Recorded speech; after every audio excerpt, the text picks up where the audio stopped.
I'm in search of conversation guests. If you are interested or know someone that might be interested, please contact me directly. Thank you.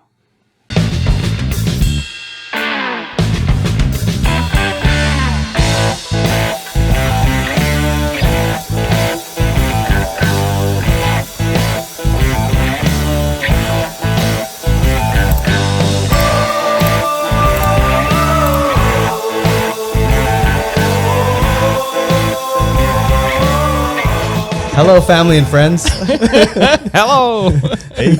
Hello, family and friends. Welcome to another episode of Talks with Lim Lee. This video podcast is also available on YouTube if you're listening on, via audio podcast, and or it's available on YouTube if you're listening on any major podcasts. I'm your host, Lim. I'm a software engineer. Hello, my name is Emmett. I'm a Las Vegas realtor and an overall pretty nice dude. I recommend going to the YouTube because you can see the silly shit that happens non-auditory, non-auditory silly stuff. Audible? No, screw it. Whatever. Audible. Yeah. And then this is? And I'm Isaac. I'm a bartender here in Las Vegas. I've actually worked with Emmett. He's not just a realtor, or he is a realtor now, but a really amazing bartender. So yeah, I know Isaac from my bartending days. Yeah. We used to fight behind the bars. Yeah. We used to have good times back there, though. How often did you guys work together? Because I mean, the shifts are kind of I'm on call over at the Cosmopolitan, so I can work all the different bars that are around, and like it just depends on what I get called in for. Like he used to work at Vesper Bar, and so there'd be some nights I'd work with him a few hours, and we'd do it there, and then right at the end of your bartending career, it was the Opium show, right? Opium show, yeah. Mm-hmm. Did you know he was doing real estate on the side? He can make an amazing popcorn for you. He hated that, I think. Dude, I was like, I'm 42 years old. He's squeezing those packs of butter like, oh, I didn't sign up for this. He's more crafty, and he's better than that. So I was hanging in there for the health insurance and the benefits, and I was like, I make enough money in real estate. I shouldn't be here making fucking popcorn. Yeah, but it was a secure thing. So I'm sure. Yeah, it was smart. Yeah. But that's good. Yeah. Did you know he was doing real estate on the side when he was bartending? I did, and I found out too late. I actually got another cocktail server to be my realtor. When I bought the house. Emmett. I know. Well, no, I didn't want to be obnoxious at work. I wanted to separate those worlds. Yeah. Because he mentioned it a few times. It was just, I don't know. I just didn't click. She had bigger boobs. There you go. Yeah, that's usually the case. That's usually the case. That's what works at the bars and stuff. You know what I mean? Yeah. That's how you get my attention. So how long have you been bartending? Going on about a decade, I want to say. A decade. Mm-hmm. What are some of the best stories you have from bartending? Oh, well, we'll go talking about. Speaking of boobs. Yeah, speaking of boobs. Yeah. If you want to start right off the bat with that, every night's just a different thing. So you can run into somewhere that is like a self-proclaimed devil worshiper / Justin Timberlake. That's what the guy did. He ran through the front door, busted in, and started with this Hail Satan thing. And he ran on, and I was working this jazz bar this jazz bar at this time. And it was super sophisticated. Everyone was having steaks, and this guy just busts in, Hail Satan! And we're like, oh my God. And he runs on stage and actually grabs the mic from the girl and finishes the song. And the only reason he jumped in on that is because he was apparently this Justin Timberlake fan, and that's what she was doing a cover of. And so he was singing this thing. I'm like, what? And the band never stopped playing. They never skipped a beat. I was like, is everyone just letting this shit happen? Wait, is this a classy karaoke steak joint? No. Describe the venue, because I'm trying to put the pieces together here. Yeah, I used to work at this place called Jazz Bar in downtown Albuquerque, and the place was, it was fine steaks, fine wines, craft cocktail bar. They'd have a little small stage on the side where they bring in soul and R&B singers and stuff like that, and jazz artists. And it's supposed to be pretty sophisticated, but it was downtown Albuquerque, so one street over, there was a place called the Library, which is a biker bar / just college hangout, and there's a lot of druggies and homeless and just crazy stuff. And Satan dudes. Yeah, go over there. And Satan people just running around. So that's just what it was. So I was I don't know, just you'll see stuff like that, or actually at the same bar, there was a girl that came in and she sat at one side of the bar, and she goes, and this is a really clean place. She shouldn't have been smelling things, but she goes, kind of smells over here. I'm like, what do you mean? I was like, she's like, I don't know. It just kind of stinks over here. I was like, oh, okay, well, maybe let me clean it off a little bit. She's like, no, it still stinks. So I was like, let me move you to this side of the bar. So I moved her on this other side. She's like, it still stinks. And I was like, I don't know what to tell you. And I'm sorry. Like maybe, I don't know, something happened. And she flips her hair and just goes, there was just like throw up on her hair. Some other curdled mess up there. It was like, oh, maybe it's God. you. Yeah. I'm like, oh. So I'm like, you see stuff like that, or like, I mean, I've seen like, I'll go down to pick up a napkin and I look under a table and I see somebody getting like finger banged or something. Or I actually had some people ordering a Patron shot from me at the bar. I was at a nightclub, and I had them ordering a Patron shot for me, and I see them moving like this. And I'm thinking, are they dancing? Like, wait a second. He's ordering with one hand. I'm like, what's going on? And yeah, he's just like finger blasting her while ordering. I thought it was amazing. I'm like, whoa. Life is good. Wait, was this also in Albuquerque? Or is Yeah, Albuquerque's pretty rough. Vegas does their stuff too. I've seen some stuff out here too. Well, it's funny because Vegas, people come to Vegas to go ape shit and be knuckleheads. So I'm wondering if Albuquerque is just as bad. It could be. Or is it a different flavor of wild? I think it's about the same, man. Just like crime has no location, I think fun has no set location. Everyone acts stupid when they can, you know? Get a couple of fireball shots in you. And that's what it takes. Patrons, fireballs, whatever. You got one strand of hair. Maybe if you Hey, you guys actually caught me on the best day you can, because I actually ran out of hair product. That's probably what's going on. You got a pretty good. I tried to go with the Emmett haircut. Did you see that? Yeah. Right on. I was like, if he's not here, I'm gonna be this the is as Emmett. good as we ever look, except for me. This is the worst I probably look. All this lighting doesn't help me out. I worked in a dark industry because I heard the dark helps with your good looks. So something that I think Emmett's mentioned to me with bartending, people come in, they may not have a social life or they aren't very social at work, so they come to the bar often wanting to be social, and that is their social moment. Do you kind of see that? I do. They'll come and like talk to you for a few hours, but I feel like sometimes too much is too much, information. Yeah. Because sometimes they'll come to you with all your problems. I know, like, typically, like, they feel that comfortability with the bartender because we have to interact with them, so that they almost feel like you're like their instant best friend, or like their and they get a couple psychologist or drinks in them something. too, right? Yeah. I mean, What are the best and worst customers? Hookers. best. Yeah. Actually, there's a hooker that does something pretty cool. I don't know if you've seen this. It was at a bar we worked at. But she would tilt. You know what a cognac snifter is, right? No. It's that little bulby type of glass. Okay, It almost looks like a little mini wine glass. Yep. Okay. So she would order a Hennessy in a snifter and turn it sideways, and that meant she was open for business. And I was like, what the heck? And people would swarm, or like a few guys that obviously knew what the deal was would swarm to her. And then she'd turn it up. I mean, she was closed, and she would go and do her thing, and I would save her drink. And it was like, she was never like going to the guests and like getting them to actually buy her.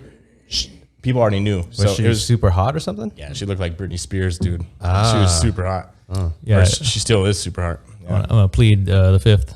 Yeah. I know nothing about this. But yes. But what was Best and worst. That was the best thing. no.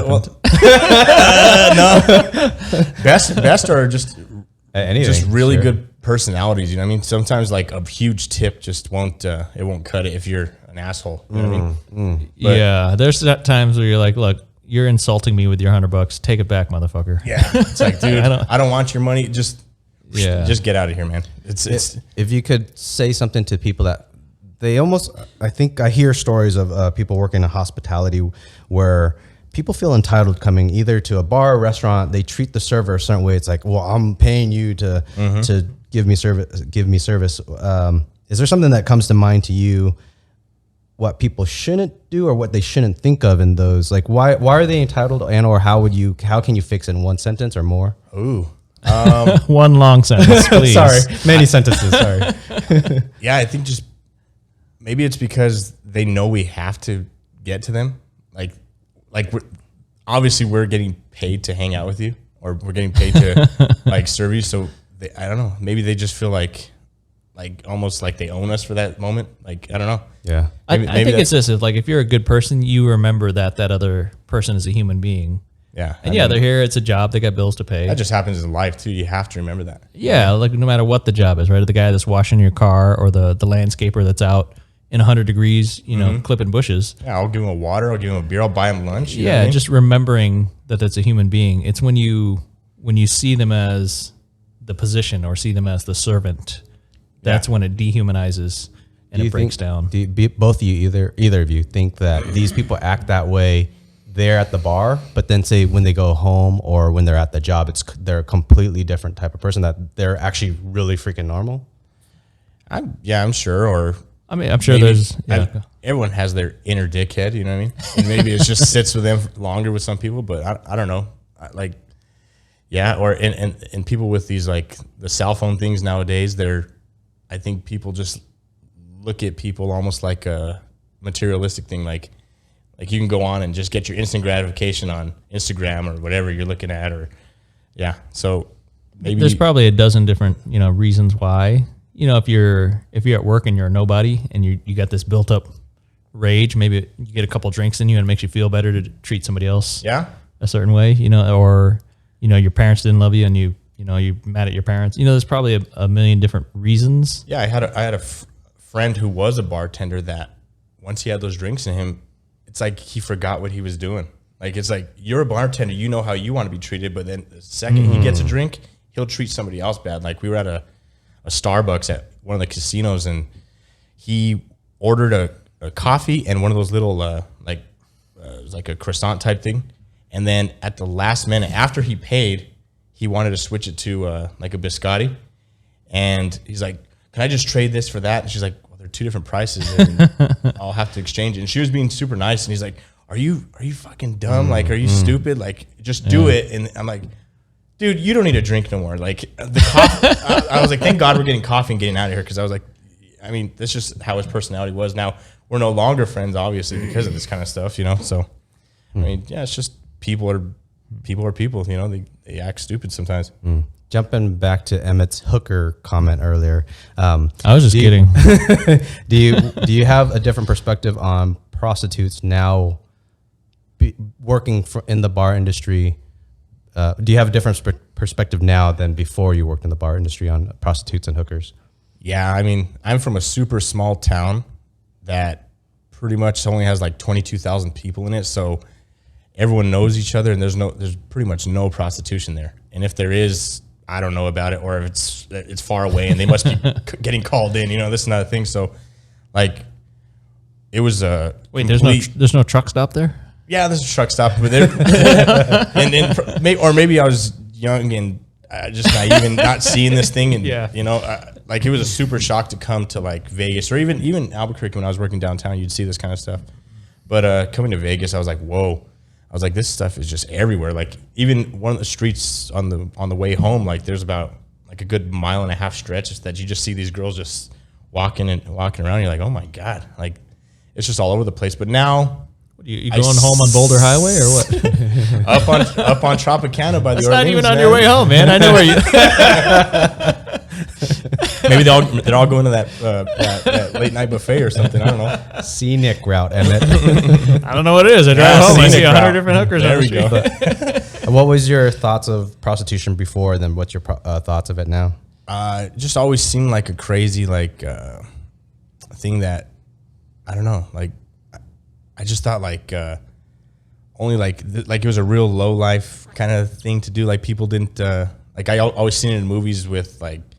Maybe it was like attached to like a heroin binge or something like that, and you'd get like prostitutes like that. Now I see it like there's some seriously rich people and seriously like there's like, I don't know, some pretty dominant people in this city like actually going out for prostitutes, and maybe it's just a thing. I don't know. Yeah. But it's kind of, I don't know about more normal. It's just like easier to look at now and just be like, okay, well, I don't know. I mean, there's still people, like actually some of the prostitutes are like have the most fun things to say, the most nice people. They know how to tip. They're like super, super cool when it comes to the bartending game or anything like that. But yeah. How about you, Emmett? I would say if you know, like say you finish high school or whatever, you have no interaction with this world and you have this naive idea of, you know, out there you can pay hot women for sex somewhere, right? Like the details are all missing. It's just this vague idea. But you come to a place like Vegas and you work at certain bars and you see a lot of it around because some people come to Vegas looking for that, right? Some dude from Minnesota, he's coming out here for his work convention. This is his one chance away from his community of 22,000 people where nobody will know that he wanted to be a dirtbag. You know, or well, maybe that's not the right way to put it. This is his one chance at freedom, you know, and if his marriage is going bad, he's like, he hasn't had sex in 5 years, and you know he can, you know, if he loses $1,000, he can say, oh, you know, played it on a blackjack, right? Yeah. So it's a good place to do that kind of thing. It's an opportunity to get wild away from home, kind of similar to all of Vegas, right? It's a chance to be somebody you're not at home, and then for the prostitutes themselves, if it's a woman that chooses to do it, you know, a lot of them are in rough lives or rough backgrounds, but it's conceivable that there are some women that just choose to do it. Yeah, like, some of these girls are smart and they go with they'll seek these rich guys out and they end up like quitting that little like prostitution thing and end up being the person's woman, you know. You're like, wow. Or you know, if you put it to me like smart. like, hey, I got nothing going on, you know, if somebody wanted to pay you, you know, $500 or $1,000 for sex, I'd be like, well, fuck yeah, I need money and I need sex. Like those are the two things. You know, there are many times in my life where that would have sounded like the greatest thing on earth. Like, you want to pay me for sex? Yeah. Like, what? Yeah, sure. You sounds great. Throw a burger in there too. Like, what? So as long as you don't have a hang up about the activity of sex or burger and thighs, or the idea of paying for it, right? So in the U.S. we have a lot of taboo and a lot of religious, you know, a lot of shame, a lot of stuff tied into the idea of sex, more than other countries. So then it's weird in the U.S. So look at the U.S. 2 adults can choose to have sex with each other. Cool, right? If one of them wants to pay the other one, oh no, that's illegal. You're doing something crazy. That's terrible, right? If you want to pay the other one and film it, like, oh yeah, that's porn now, I guess it's okay. Yeah, it's weird, ain't? So, so what are these rules? It's all kind of silly. So really, you look at each person and you go, you know what, is this a healthy person? Did they choose to do that? Great. If they're in a tough situation and they'd rather be doing something else, then I wish there was a way we could help them, you know, get to where they want to get to. Yeah. So there's a fine line between choosing to do it and being stuck in it.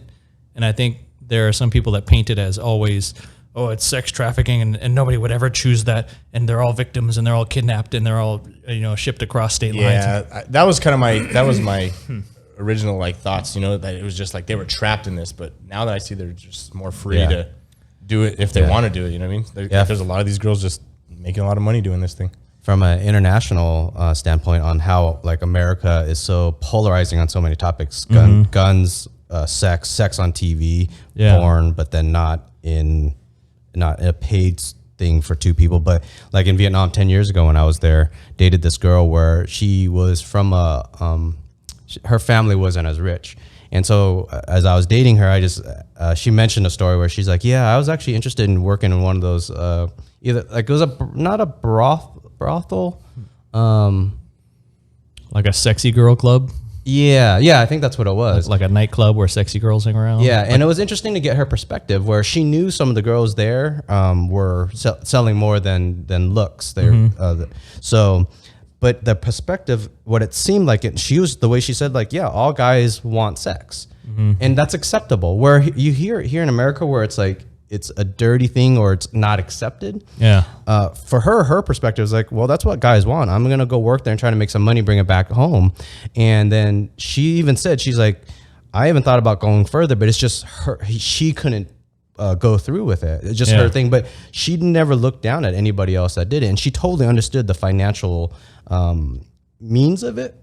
And there wasn't like a stigma like there is here in America. Like of quite a few of the Vietnamese girls I talked to, they just view it as most guys like sex. And to some degree, it's kind of funny because some of the girls I talked to, like is kind of a soft word for that. Yeah. some of the things women think of men here. Say, what am I? I'm trying to think of an example. Well, just like earlier when I said dirtbag, because that's our American view. You want to do some dirtbag stuff, and it's like, well, I roll that back. That's not. Yeah, it's not. We wake up with a boner. Like we're programmed. Like women will never understand how wired the male brain is. Right. Like you could have a conversation and try to explain it, and it just never gets through because they're thinking on a whole different track. They've got so many other. They're worried about will my friends approve of this guy? Will they? Is he taller than me when I wear heels? Yeah, there's a lot of emotion and thought behind their thoughts. Yeah, it's a lot of silly stuff. There's a slight in Vietnam. Maybe the people I've talked to, I feel like it was 75% of the girls I talked to, so it was a majority. And you interviewed thousands, right? Yeah. This podcast thing has been going on a long time. Their perspective on guys cheating in a relationship was more acceptable there. Where I feel like here in America, when you mention like, oh, this guy cheated on his wife or something, it's frowned upon heavily. He's a motherfucker. Well, it's a marriage breaker and a life destroying event, right? They'll take everything you have. Yeah, where over there in Vietnam, it was kind of interesting. Their perspectives, like, well, you kind of expect a guy to do that. No, they weren't. They didn't say it was right. They're just saying, yeah, that's pretty crappy for the guy to cheat on his wife. More of a common thing. Yeah. That's more rational. Like, yeah, nobody's perfect. Yeah. I mean, marriage is weird anyways. That's a weird concept. You know what I mean? Like, oh, careful. I'm just saying, like, we all kind of made that up as people over the years. So, like, I mean, it's honorable and it's great, but I understand what you're saying. For our audio audience, Isaac is the only one here wearing a ring on the particular finger. That I've been with her for 10 years. I'm not doing anything. I'm married and not wearing a ring. Ah, you fucker! I'd rather go to you sleep dirtbag. anymore. I'm tired. But yeah. Niem says it's more comfortable without the ring, and she's my finger is now having like an indention. I gotta say, like it actually kind of leaving its mark on you. Yeah. I'm like, God. Now even if you take it off, that's how you know. Look for the guy with a skinny ring finger. It's like, geez, big knuckle right there. Yeah, no, that's true. Different countries and different cultures all have their own views of that particular activity. And honestly, like if you come from a place where you're poor, like, hey, am I gonna starve, or you like go hang out with these rich dudes and try to get some money? Like, I ain't gonna blame you. Like, what the fuck would I do? I mean, starving sucks. Yeah, like I'm actually surprised now that you say that there wasn't more prostitution in my town, or maybe there was. I don't know. It's just you weren't the rich guy. I just wasn't the rich guy. But like, yeah, there was a lot of panhandling and stuff like that, and like, but I'm like, Well, tell us more about. So Isaac's probably the best thing I've ever seen come out of New Mexico. What can you tell us about life there? Because most of us, New Mexico's a place. We don't know anything about it. Some people don't even know it's part of the United States. For some reason, oh, you're from New Mexico? Okay. And they think like you're part of Mexico. It's like, no, we're still here. Like, we're not just this big square cut out of the United States, Yeah, like if you took Arizona and took out the big cities, then I would imagine that's what New Mexico is. That yeah, it's very beautiful, very vast. There's a lot of empty space, but I mean, it's a really good place to grow up. You know what I mean? Like a lot of not a lot of prostitutes around. Not a lot of prostitutes, but a lot of friends, and everyone kind of knows each other. You know what I mean? Yeah. Like I knew all the business owners, so I'd walk in. They already kind of knew what you were doing and what you wanted to eat. Or shoplifting. I almost felt like growing up, like like that like you see mobsters, like they walk in, they already have the table prepped. It was just kind of like that. It was kind of a crazy thing, but this dude wants a double meat burrito with the extra green sauce. Yeah. But like, it was super cool growing up in. I made a lot of friends and I had a lot of great memories, but there was like no opportunities once you grew up. So maybe I'll go back there when I retire or something like that. But is it hotter than Vegas? No, it's actually got full seasons. You got okay. winter, fall, spring, like summer. Summer can get hot. It'll get past 100, but it's not for the longevity. Like we're 114 for what? Like 3 months? You get like 3 solid months. Yeah, this is a hot place. I don't even know why I moved back to another desert. I should have went to a beach. Better bars. Yeah, better bars. That's actually the reason why I'm here. Well, so there's a difference. In Vegas, you could make a solid career out of bartending, where a lot of places it's not a great career. It's a minimum wage, tips. Well, that's why I did it, because like I was actually going to school for nursing. Like I was as soon as I hit 18, I was a dialysis tech. And it was me and my friend Alan. We were working together for 4 or 5 years doing that and going to school. And I was like, I don't know if I want to be in this healthcare thing. I mean, there's a lot of honor in doing that job, and it was great and everything. And I got to see like a bunch of different like levels of that. Like I worked as a CNA as well, so I'd have to do the like really intensive care, people with amputated limbs and stuff like that, and having to roll and do bed changes and just see all these like really crazy things and work with kids. But I don't know, I just couldn't see myself doing that for a long time. So I was like, I gotta find another avenue of making money, but I couldn't keep racking up more student loans. So I was like, I gotta do something. And we were going out pretty much Sunday through Sunday, going out to drink after shifts. So I would see these bartenders with big tip jars, and I was like, I want some of that. That's kind of a cool thing. I wonder if that job's hard. And then I ended up finding like that's the secret, is all bartenders started off as alcoholics. Yeah. Well, we were having fun in his early 20s, but yeah, I was like, I want some of that, and I think I can make some decent money while I try to figure out what I want to do with my life. And then yeah, it was just, like years later, I was like, I'm actually pretty decent at this. I should try my luck in Vegas, and that's what took me here. Now I can actually see myself doing this as a career, and there's other things that you can do besides bartending. Like you can work for a different brand or something like that, or actually specialize in a specific thing and go that route. But yeah, and in Vegas you can get in Vegas you can get 40 hours a week and get health insurance and get a decent pay rate because of the unions in town. There's good and bad with unions, but the unions, even non-union places like the Venetian, that Adelson he treats his employees good. He did it to keep the unions out. Yeah, like he was always 50 cents higher than the union. Yeah, I wonder how it's going to go now. He's gone now. Yeah, that's a different. So we're talking about the Venetian. Actually, did they get sold?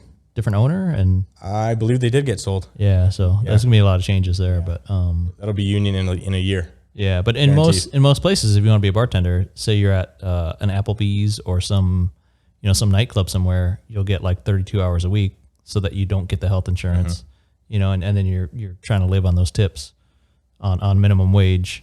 So it was different. Like for me, it was a struggle coming up. I like that jazz club.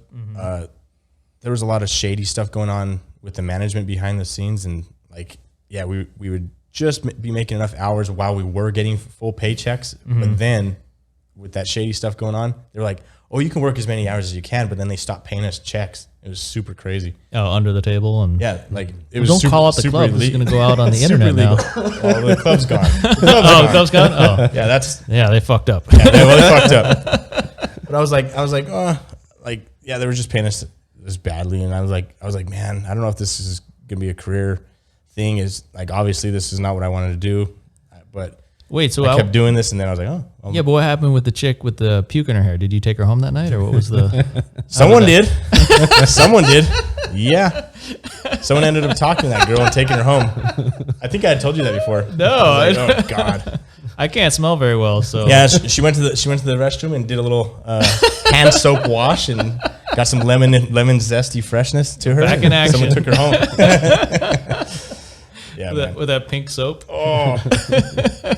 Yeah, these girls, man. I don't know. But yeah, I don't know. What the difference of bartending in Albuquerque versus Vegas? So super different. Yeah, describe some differences. Super different.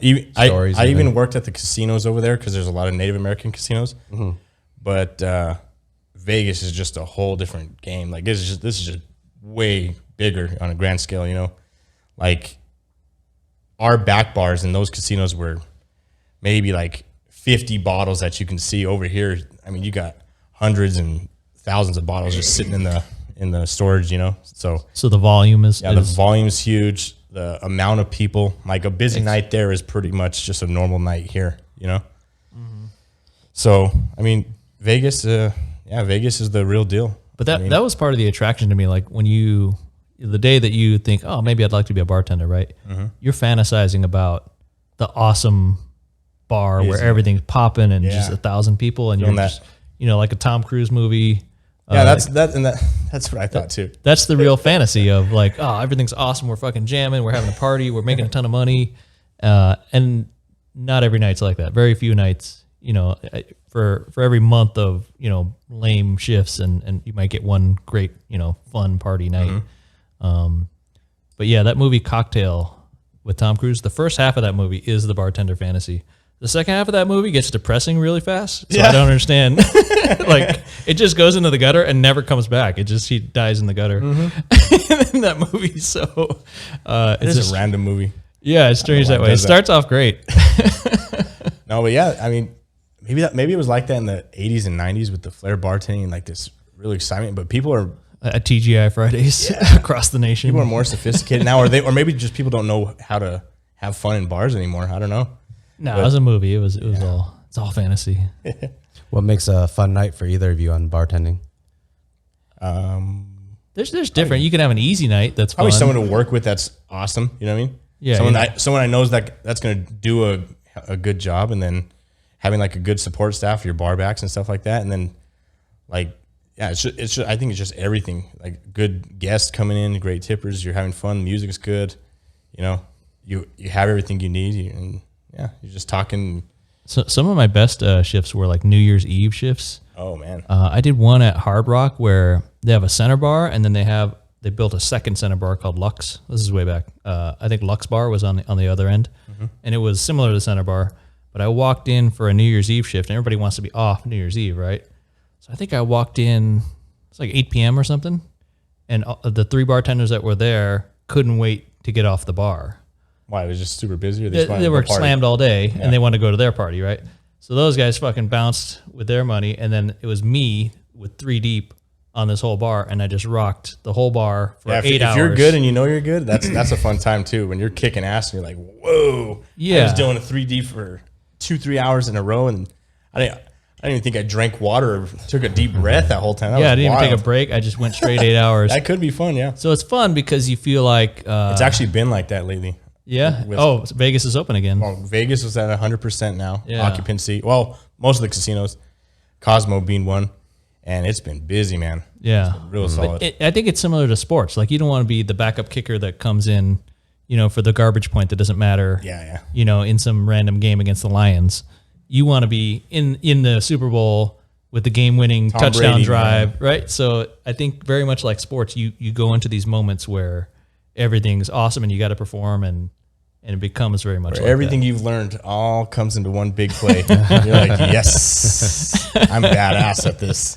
Yeah, and they go, hey, can you make a blue slammer? I'm like, nope, sorry. It's actually why I love this job. You know what I mean? Like I never felt that with healthcare when I was doing that. Like even though I was busy, I was kind of like, oh, it's just not for me. This motivates me. This is it's fun. It's exciting. Yeah, energy that motivates me every day, and it actually keeps me young. Like I'd probably be like 400 pounds right now if I wasn't working that hard. You know what I mean? Yeah. Because man. Where did you There's a learn? lot of good food out here in Vegas. Where did you learn to mix drinks, taste it, and kind of the start of that? So like I left Gallup around 2016, and I was doing the healthcare for a little while, and then I want to say it was about Gallup was the healthcare company you were working for? no Gallup's the town I used to live in, and then I moved to Albuquerque, and then that's actually where I met my mentor Danny. And I was working at a sister hotel, and I'll pretty much tell you like the whole how I got into it. I was kind of bored with healthcare, and I seen a guy pushing around a big liquor cart. It's like, hey, let me stop you. And I was about to go to the nightclub. I was like, let me stop you. Where are you going with all that liquor? Do you work for the nightclub? He's like, yeah, I'm actually the manager. I was like, oh, perfect. I was like, let me ask you a question. How do you start bartending? I didn't know how to do it. You know what I mean? I didn't know any bartenders. Like I knew the bartenders that were there, but I didn't have them as actual friends or anything. Yeah. I was like, how do I get in? And he's like, well, you have any experience? I said, no, none. He's like, well, you might want to try barbacking. That was the first time I ever heard that. Yeah. But I did see the guys in the shadows in the back just stocking up stuff. So I was like, are those guys? And I was like, okay. I was like, well, how do you do that? And he's like, well, how serious are you of doing this? And I think they were really in desperate need of a barback. So he actually tells me, why don't you come back on Monday and talk to me? I got to kind of move this. He's like, here's my name. And he gave me a little thing. And I was like, all right. So then I came back Monday. He pretty much gave me the job on the spot with no experience. I'm like, okay. And then I took on a role as a barback, training with these other bartenders because there was no other barbacks, come to find out. Like, okay, so I don't know how to do this job. And it was super crazy. And what I thought was a normal shift is actually really abnormal for barbacks, because most barbacks have 1, maybe 2 bars to deal with. I was dealing with up to 9 bars for an entire shift. It was crazy. Yeah. Like small banquet bars, big bars, restaurants. And I was moving. I was moving, like building bars. My hours were like 10 to 12 hour shifts. They're rough. So barback, you got to stock all the ice, make sure it's got all the liquor, basically set up all the material stuff the that you limes, need to get it. Juices. And then if the bartender needs anything or runs out of anything or has something where it's away from the bar, the bartender can't leave. Yeah, you want the bartenders, the showman. He's there, always working, always in front of the guests. And you're the eyes and ears of the whole place. Like, you know what's out in the kitchen, you know what's out in the bar. Yeah, like you said, you're looking for items that are going short, so you have a backup. As soon as it goes, like bottle of vodka is empty, boom, it's replaced. And because I worked those 9 bars and doing that and seeing all that, I got pretty damn good pretty fast. And then I was like, okay. I was like, I think I want to become a bartender. And they were like, no. Like, well, they need you. We need, yeah. They didn't want to move me. And I was like, oh man. I was like, well, what if I find a replacement for you? And they're like, and what would you do? I was like, you guys have that sister hotel opening up, or sister hotel with a nightclub bar thing opening up, I heard. And they're like, so you really want to try bartending? And they're like, well, go see Danny. Yeah. And I went over there and I saw Danny, and I walked into a super weird bar. Like, it was in the lobby of this like Native American themed hotel. And in between the bottles, like you'll see like a bunch of Scotch bottles, and then in between there'd be like a set of basil leaves growing. And then in between that, some rosemary, and then in between that, some mint. And I was like, that's pretty cool. And then on the bar top in the corner, there was a bunch of different salts, different colors, and like things I've never seen. I'm like, wait a second, I've been barbacking for these 9 bars and I've never seen any of this shit. Like, Yeah. what is this? And I was like, why do you have all this? And he goes, well, this is more of a craft cocktail bar. I was like, well, what's craft cocktailing? Like, and I was still just a novice up to this point. I'm just thinking, okay, I mean, can I work here? Like, is this something I can do, or is this like super, super advanced? And I was like, well, let me go. Do you need No? Okay. Hopefully, Liem will get it. All right. I was like, let me. Amazon package. I know, right? Something good. Our doorbell just rang. I was like, well, let me learn from Hope you. it's strippers. Oh, you got him, huh? Just kidding. Shut the cameras off. No, roll it. So, Yeah, so okay. you were witnessing the birth of mixology. Yeah, actually, before mixology was even like a mainstream word, like this guy. So this was kind of before it was mainstream. Yeah, well, at least before I knew it was a mainstream thing. Okay. Like I didn't hear this anywhere. I didn't see no publications on the word mixology. Like, I mean, the word mixology is an old word, like that they used to describe bartenders of the day. But yeah, I didn't hear it up to that point. I was like, okay. So then he's all, yeah, we'll transfer you over here. He didn't have to know my history or anything like that. He just knew that I was super interested in what he was doing. And then he made me this green cocktail. It was like super thick, super gross looking. And I was like, ugh. And everything green up to that point was like, it's got to be just straight spinach or something nasty. I was like, this is going to be gross. And then he dipped it into this like Parmesan cheese, orange, zested chili salt. And I'm like, You're not making it sound better. what the heck? Right? But then once I drank it, I was like, this is the best drink of all time. Well, what drink was it? He called it the spicy secret, or the spicy secreto. And it's just a simple margarita, but it was, or pretty much. I was imagining a terrible grasshopper. No, it was like fresh lime. I want to say, I forget what the syrup was. I want to say it was like a tamarind syrup or something like that. And then muddled jalapenos, cachaça, actually. It wasn't a margarita. It had cachaça in it, which is like it's pretty much rum, but it's made from molasses instead of, Brazil? Yeah, it's a Brazilian thing. Or it's made from pure sugar cane instead of like molasses, like most rums are made from. And then elderflower liqueur, because I think that was super popular at that point. Saint Germain. Saint Germain was the brand. And then, he like made this chili salt his grandma used to make, and then I don't know where the Parmesan cheese came from. But I was like, It's just fucking with when you. it came together, I was like, that was the most badass thing. I was like, I got to work for you, man. I got to work for you. They'll teach me everything. So for about 3 years after that, he pretty much taught me everything I knew. And then like, he's a super funny guy, but he was kind of like strict behind the bar. Like there was, like he told me, he goes, I'll tell you what. He's like, you're never going to become a bartender back here. He's like, there's no way. He's like, He's like, your skills are not there. He's like, I don't even want you touching this side of the bar. And this was the front, like where everyone's being served. He's like, I only want you dealing with this and what's on the rail. I was like, okay. I was like, and I was okay because I wanted to learn all this stuff. I saw what he was capable of. I was like, okay. So for about a year, he actually, going back to the prostitutes, he's like, you like a lot of women, man. You got a lot of girlfriends. I like where this is going. He's all, you see all these little cabinets right here? He's like, pick a cabinet and name her. I was like, what do you mean? He's all, well, we're going to call this one Sally, this one Joanne, this one. And like, he was like, now name your hoes and take care of your hoes. And all these, he's all, if any of your hoes need anything, you make sure that hoe gets what she needs. I'm like, oh my God. So I learned to like always keep up with how to do this job by, treating my hoes good. That's what it was. So I was like, all right. But then there was one time when he goes, all right, let's learn how to taste. And he goes, pick a side of the bar. I was like, what do you mean? He's like, just pick a side. I was like, okay, I'll pick this side. And this is where we stocked all the vodkas and stuff like that. So he's like, here's a notepad. Here's a pen. He's like, I want you to write down what you think you taste and what you think you can smell when you drink these. He's on, and I don't care if you take shots during the shift. He's like, you get three per shift. I was like, okay. And at first I was drinking them and I was like, this is not going to end well. So I was like, so eventually I was like tasting these and I was like, okay, I think I taste this and I think I taste that. And I went through like the full spectrum all the way up to scotches, cordials, whatever. And then during that time, Well, you should have spread them out instead of pounding 3 shots at the beginning of your shift. I know, I just did them all right back to back. Now, pretty much not just throughout the shift, and I would take notes just whenever I could. And then he would take me to like the grocery store, and he was like super weird. Like he would bite, like, have you ever seen an ugly fruit before? No. It looks like a grapefruit that has rotted, but it's actually, it tastes like mandarin and orange.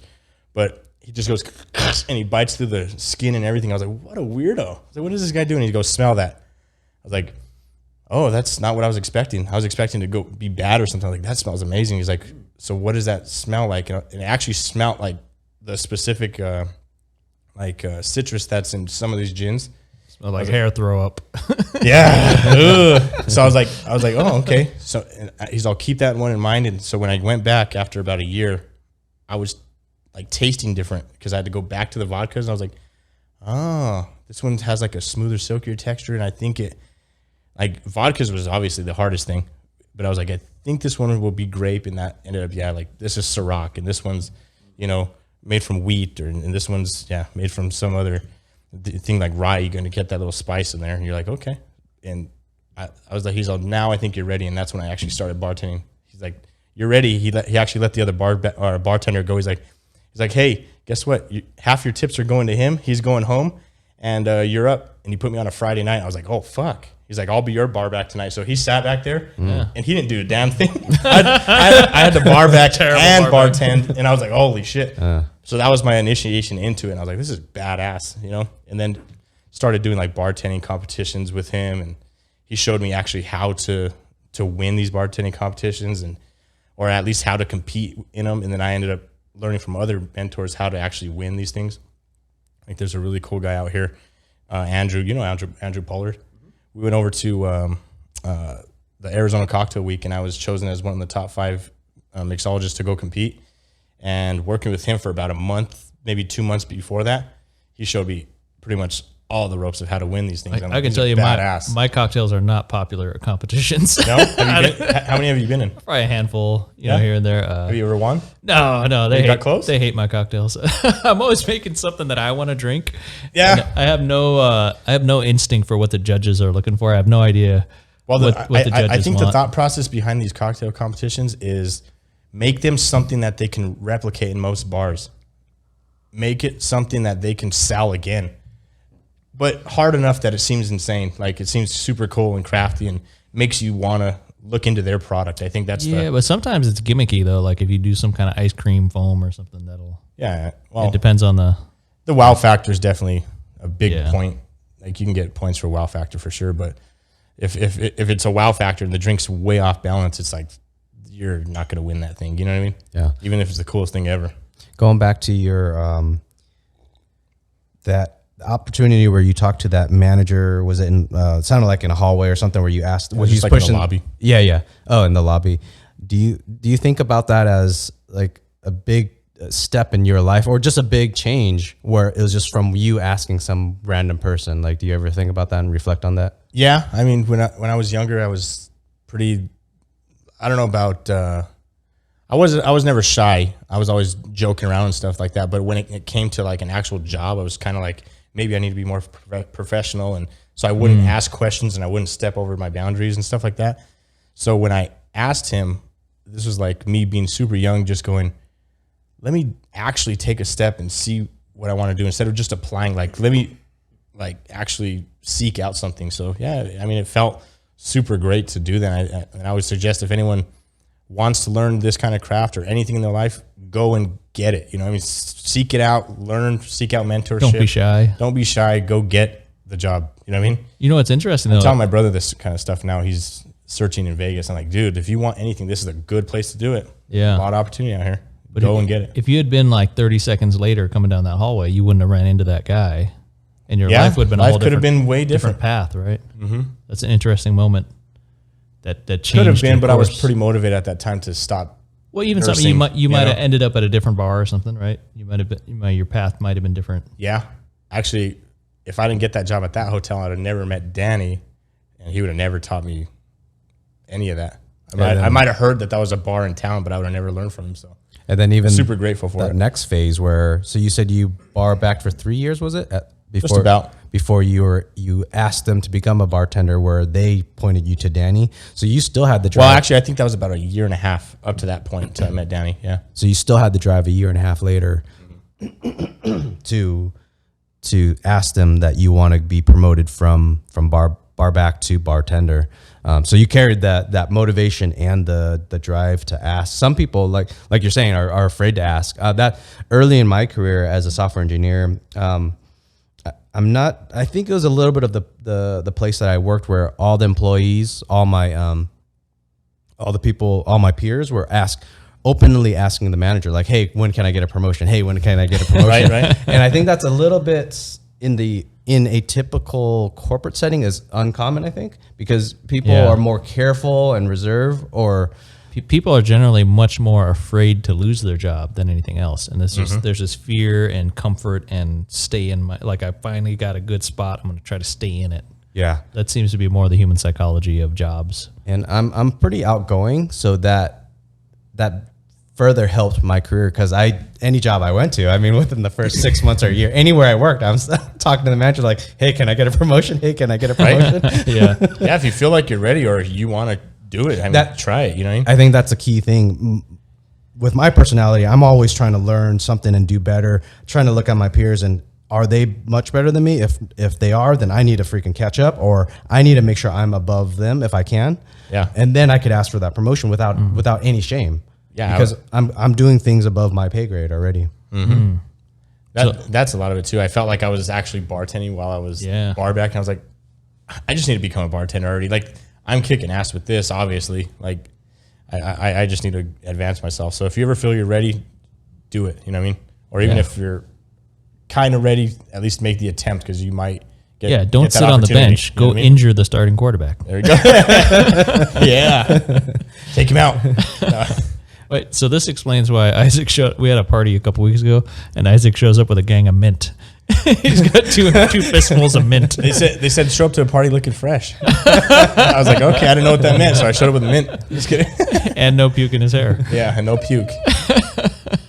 But yeah, man. What do you think it was the best part of what segment of your career was the best part?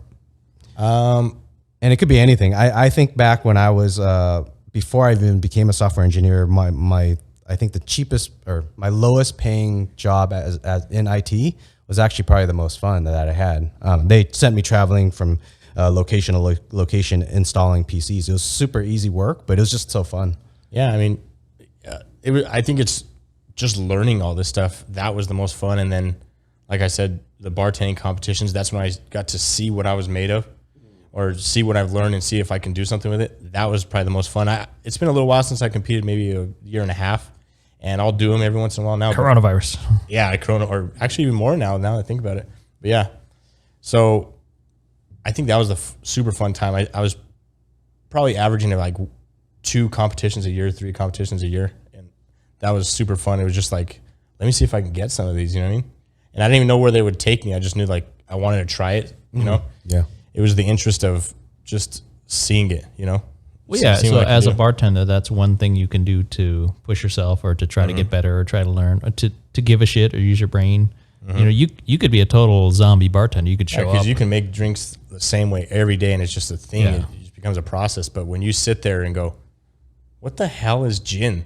and let me break this down and see if I can make something with it. And you find something maybe in your refrigerator. You go to the store and be like, "Oh, I think those kind of match. Let me see if I can make a drink." And you do it, and you go, "Why aren't bars doing this?" Well, obviously it's a cost thing, but then you go, I'm going to take this and see what these judges think, you know, this is, see what they think. And you come with some cool shit. And then, Well, there's another side too, where there's a certain person that walks up to the bar that's looking for a super interesting, herbally, you know, they want these are where an you can showcase too. yeah, they want an experience in their cocktail. There's also the guy that just wants another Bud Light. And, you know, there's the gang of people that just want a round of Patrons, right? So it's easy as a bartender to start judging people and thinking what people should be doing for a good time. But in Vegas, I've got, you know, I got to the point where, you know what, whatever they came here to have fun with, you know, if you want a fireball, that'll be $15. Let's Right. go. Like, Ringo, I want you to have fun too. Yeah. So how can I help you to have fun? That's actually how I make drinks for competitions. I think if they were sitting at my bar, would this be fun for them to look at? You know what I mean? Is this cool to look at? Like, I made a cocktail one time out of an apple. Like the whole thing, the idea was 100% edible cocktail, nothing gone to waste. So I got a big opal apple. It's these big, like sweet yellow apples, and I cut off the top, and it's almost like a mug like this at the end. And you pour it out. The apple was the cup. The apple was the cup, but the top would actually sit on there, and you would actually drink through a cinnamon stick, so you get the flavor, the smell, and on the inside it was pretty much just like a gin fizz type of thing. And I was like, how cool would that be if someone gave you an apple and you go, what the hell? I'm drinking out of an apple? Like, this is super sweet. So that's the wow factor, but then make a nice variation of a classic cocktail for them to, so they can recognize what's going on in there. Don't go too crazy with it, you know? Yeah. Do you remember any point in your career where you felt in over your head? I mean, yeah, pretty much every day. It's just there's I walk in lost. yeah, there's always something. I'm like, oh God. But no, I mean, I'm pretty motivated. You know what I mean? It's just another challenge for me. It's just another driver. You know, like if I don't know something, I'm gonna try to figure it out, or I'll find someone that can actually help me understand what's going on, or you know, if maybe I'm feeling down, like. Say it's been stagnant for a while and I'm not really doing anything and I've just been making the same old thing. I'm like, well, let me change things up and let me, I don't know, create something and do something for myself. You know what I mean? And I'll have my own little bartending competition at my house for myself, or I'm actually, I can paint and I can draw and I can, you know, do things, and like, I'll do some airbrushing at the house just to kind of calm my mind, and then I'll get back and I'm like, okay, let's do it again. You know? Yeah, so any job that you do every day, 40 hours a week can get tedious. monotonous, right? So we see a lot of people at the casino bars that, you know, they've been doing it 10, 20 years and they're burnt out, but they feel like, what else? They can't go get some other job, right? So then they show up and complain every day. It's like, motherfucker, this ain't a hard job. Like, It's a great job. And actually, the coronavirus has helped us. Now, like, I don't know if you've been back. yeah. People are, like, they're showing up to work and they're actually happy to be at work. I'm like, damn. I almost feel like everyone needed that refresher. You know what I mean? And maybe they'll take note of it. Like, I haven't felt this good bartending in a long time. Let me take these breaks. You know what I mean? I'm saying, you know, like, my thing every day, even before coronavirus, I would stretch in the morning. Like, I'm actually pretty damn flexible. So I was like, I would stretch in the morning, and it helps just like my mental stability throughout the day, you know? Like you're touching your toes, or what do you? Yeah, I'll suck on my toes and no. I actually lay in bed and I crank one leg up like every night so I can actually keep that stretch. You know what I mean? Like, it looks crazy. My wife's like, "Oh God, he's dead." I look like just jacked up, but Like a chalk outline. Yeah, like a chalk outline with my leg broken. But she's like, that's just how I try to keep some stress levels down, you know? What stinks about pouring drinks? Oh, what stinks about pouring drinks is that there's just people that don't know what the hell they're doing when they walk up to the bar. Mm-hmm. You know, they don't know what they're ordering. Like they come up, can I have a Manhattan? And you're like, sure. Can I see your ID? Like you're super young, and you go, okay. And then you make the Manhattan. The girl's like, oh, this is disgusting. It's so strong. I'm like, yeah, it's all booze. Like the whole thing is 100% alcohol. Like that's what you ordered. And then you end up having to like either have them pay for it or you talk to the manager like they didn't know what they're ordering. I'm gonna try to comp this out and give them something. I would else mix that into some Sprite for them. Yeah, here's some Red Bull with that. No, but stuff like that, or like, there'll be people that they just want free drinks because it's their birthday, and I'm not pulling that. You know, Yeah. You ever had the girls that are just like, hey, it's my birthday? Say, yeah. No, I mean, sometimes I do say it, but I have to stop myself often from saying, well, that works at Applebee's, but we're in Vegas now. Yeah. Nothing against Applebee's. It's a great restaurant. But hey, that's Chili's. I mean, we don't. You get a free chips and dip on your birthday and a shot. We know you're not coming back. Yeah, next month. So that's another thing about Vegas. It's so transient and like there's just so many people coming in. Like it's hard to. It's like I'm never gonna see you again. Like there's no way. Like maybe if you worked like the local bar and you're like, hey, look, you always come in here. I'm gonna get you a free shot or something, or I'll pay for it myself. And because you want that returning customer. Over here, you're like, yeah, you're never gonna see them again. So that's one thing about working in the casinos is that it's not necessarily strict control on the bartender, but there's a lot of oversight where there's a whole security system. There's a staff that watches these cameras, and if it's the week where they decided to watch this bar and they watch you, they catch you doing something, or you never know, a manager, some crazy manager hates you and says, hey, watch this guy, right? There's no knowing. So there's an extra set of rules on a casino bartender from that surveillance environment. There's gaming licenses, liquor licenses. You got to follow all those rules. Just don't give free shit away either, and don't steal. Don't steal stuff. You'll make definitely enough money to. And not making friends but with then the there's little additionally a party whole corporate structure as well. This is a corporation that wants to make money too, right? So this week they want you to sign everybody up on this guest rewards program, and it's like I don't give a shit about that. I'm making drinks here. These people, if they wanted to be in the Players Club, they would be. They would be. So I'm going to talk them into it. Right? That's all I do is talk and get rewards cards for these people. I'm the best at it. This guy ordered his third, alcoholic seltzer. Let's get him in the rewards program. So there's a certain annoyance of those kind of rules that come down. And it's like, oh, this week I'm focused on the Forbes rules for being nice to people. Mm-hmm. And then next week nobody gives a shit. So it's a weird rotating. That's the hardest thing with Vegas. You got to really be pretty like straight arrow, with that kind of stuff. You don't want to be giving away a lot of free stuff. There's no benefit to it, and especially if you got a job as good as we have out here, Yeah, that's not the spot to do it. If you want to fail at an Applebee's or something, that's there's other ones you can go to. It strips only so long, I had a dude one time. This was a late night shift, and I was buried at a bar where I'd never worked before. And this dude was like, "Oh yeah, I manage restaurants. I could help you out." I'm like, "Well, no, I just never worked this bar before. Like, what do you want? I want to help you." And this whole time he's trying to instruct me and mentor me. I'm like, "Bro, I'll get you your drink. Just relax. Like, look, I got a whole bunch of shit going on. Like, figure it out. Like, relax." Oh yeah. And he's going on and on. Like, I used to manage. I'm like, where did you used to manage? Waffle House. That's the worst when you announce that you're in the industry and then you do some dickhead stuff, But this guy lost it when I called him a Waffle House manager. Fuck you. 0 tip. Yeah, but then he never said where he worked, so it wasn't like a freaking. You probably nailed him on the head. Yeah. Get the fuck out of here. That's funny. So that's some of the stuff that suck. Or people act like they can say anything at the bar, and it's like, us as bartenders, we can hear everything you're saying. Yeah. It's like we can hear you talking shit about something, or maybe starting we can pretty much gauge if you're going to try to con us with something, or Yeah. Well, I think the trick is we want you to have fun. Yeah, like it's a bar. definitely. Have fun. Like have a good time. We're actually getting paid to hang out, Yeah, don't be an a-hole. chill, you know? chill Like, out with you guys. Yeah, don't make it difficult for anybody. Like, Yeah, man. you know, this chick doesn't want to talk to you. Like, leave her alone. Like, Yeah. you tried. That- you know, you took a couple. That's another thing. I don't like to play wingman. You know, Yeah. they get you to try to. I don't mind the sending the drink over. That's cool. You know, I'll do that, but I'm not gonna find out her name, where she lives, where you going. And I'm like, dude, fuck, I got a shift I got to deal with here. Your There's no- translator. like here, why don't you guys get the little 2 seats right there, and we'll you have a little date real quick.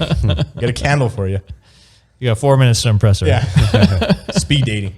If someone's looking to get a job in Vegas as a bartender, what suggestions do you have for them? Like I said, be motivated and, you know, go get the job. And even if you don't initially get the job, you know, don't get discouraged. There's a lot of properties, a lot of ways to get in. Maybe you have to go work the local scene.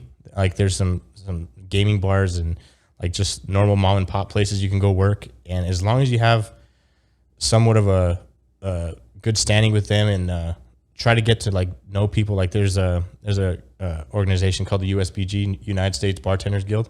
And there's a chapter out here. That's a really good way to get yourself known. I say join your local chapter.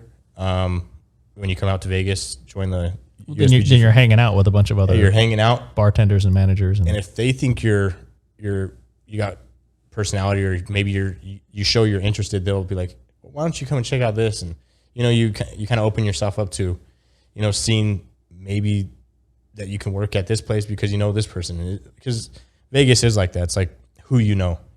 or even like, oh, I seen this dude show up on time for 3 events and he's not a psychopath. There we go. That's better than rolling the dice on all these stack of applications I got. Yeah.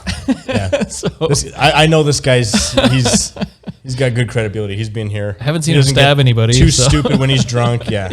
He's good. What was your experience moving? Did you move to Vegas because you had a job, or did you come here and then find a job? My experience was crazy at that time. Like I was working at this casino on the reservation in New Mexico, and it was actually a pretty cool little place. It was like a nightclubby type deal, but I was like, and I guess the designer was from Las Vegas, so they designed the thing, and I was like, wow, if this is what places are like that, I'm gonna go out and try that. So Was it the hottest club in town at the time? yeah, it was pretty sweet. They did Nice. comedy shows during the week, but then on the weekends it was like jam packed, slammed. It was super, super cool. All hip hop all the time. All hip hop all the time.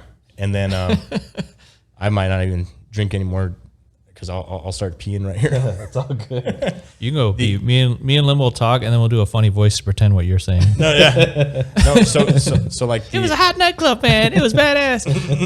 is that my voice? No, just Like a little South Park character. make it easier for the audience to figure out the fake The- Isaac. Like I took a chance of coming out to Vegas and applying for all these jobs, and I didn't know that there was a union out here. Like Yeah. and I applied to all these union properties, and they don't tell you. They'll let you come out for the interview. Yeah, the win is a dick that way. Like, just put it in the posting that you need a union port card. Yeah. So they'll let you Or come out back and when I was, interview. 10 years ago. Make a fool of yourself, and then they won't give you the job because you don't have a union port card. So I did that like 7 or 8 times before that, Jeez. and I was spending money. I was spending money on plane tickets, just driving, a lot of time trying to get out here. It was just this huge push. Like I said, I wanted to get here, so I was like, let's do that. And then there's a local casino called Red Rock here, and after like 5 or 6 times me obviously not getting the job, I was like, well, what's this union port card? And I finally looked into casinos that didn't have it, and that was one that didn't. It's one of the local ones that they stay non-union because they're just they just want to do that, They're a local chain, yeah. and they're local chain. And I was like, well, let me see if I can apply there. And I went, and I finally got my second interview where they actually they try to see what kind of skills you have. Like you go and make drinks, and you set down like your little prep for how you're gonna interview. And they hired me, and I was like, this is super cool. But apparently I did a really good job because I was one of the only bartenders that went out, put the napkin with the logo facing towards them, because they had pretty much the bar set up. So I did it super professional. I would shake my drinks, smile, do like this little like thing, and I came, Shake your booty. yeah, dressed clean. You know, I had conversations while I was making the drinks. So He had mint in his pocket. yeah, I had a little mint leaf right here. No. But like I was like, well, let me just wow them, and I did that. And the assistant GM goes, hey, come on this side of the table. He's like, where are you staying tonight? I was like, oh, I'm staying at like, I forgot where the hell I was supposed to stay. Yeah. I think the Flamingo is where I was going to stay. And he goes, forget that place. He's like, why don't you stay here? He was like, what do you mean? He's like, are you with anybody? I was like, yeah, I'm with my girlfriend. And he's like, okay. He's like, why don't you guys stay here? So they actually caught me out a huge suite for the night. Nice. I was like, oh, I got this job. Fuck yeah. This is badass. So they gave me this beautiful mountain view, and where half of the strip I can see and half the mountain. This is so freaking sweet. So they actually caught me out that for the night. And I pretty much knew I had the job. Like, they're not going to do that for just anybody.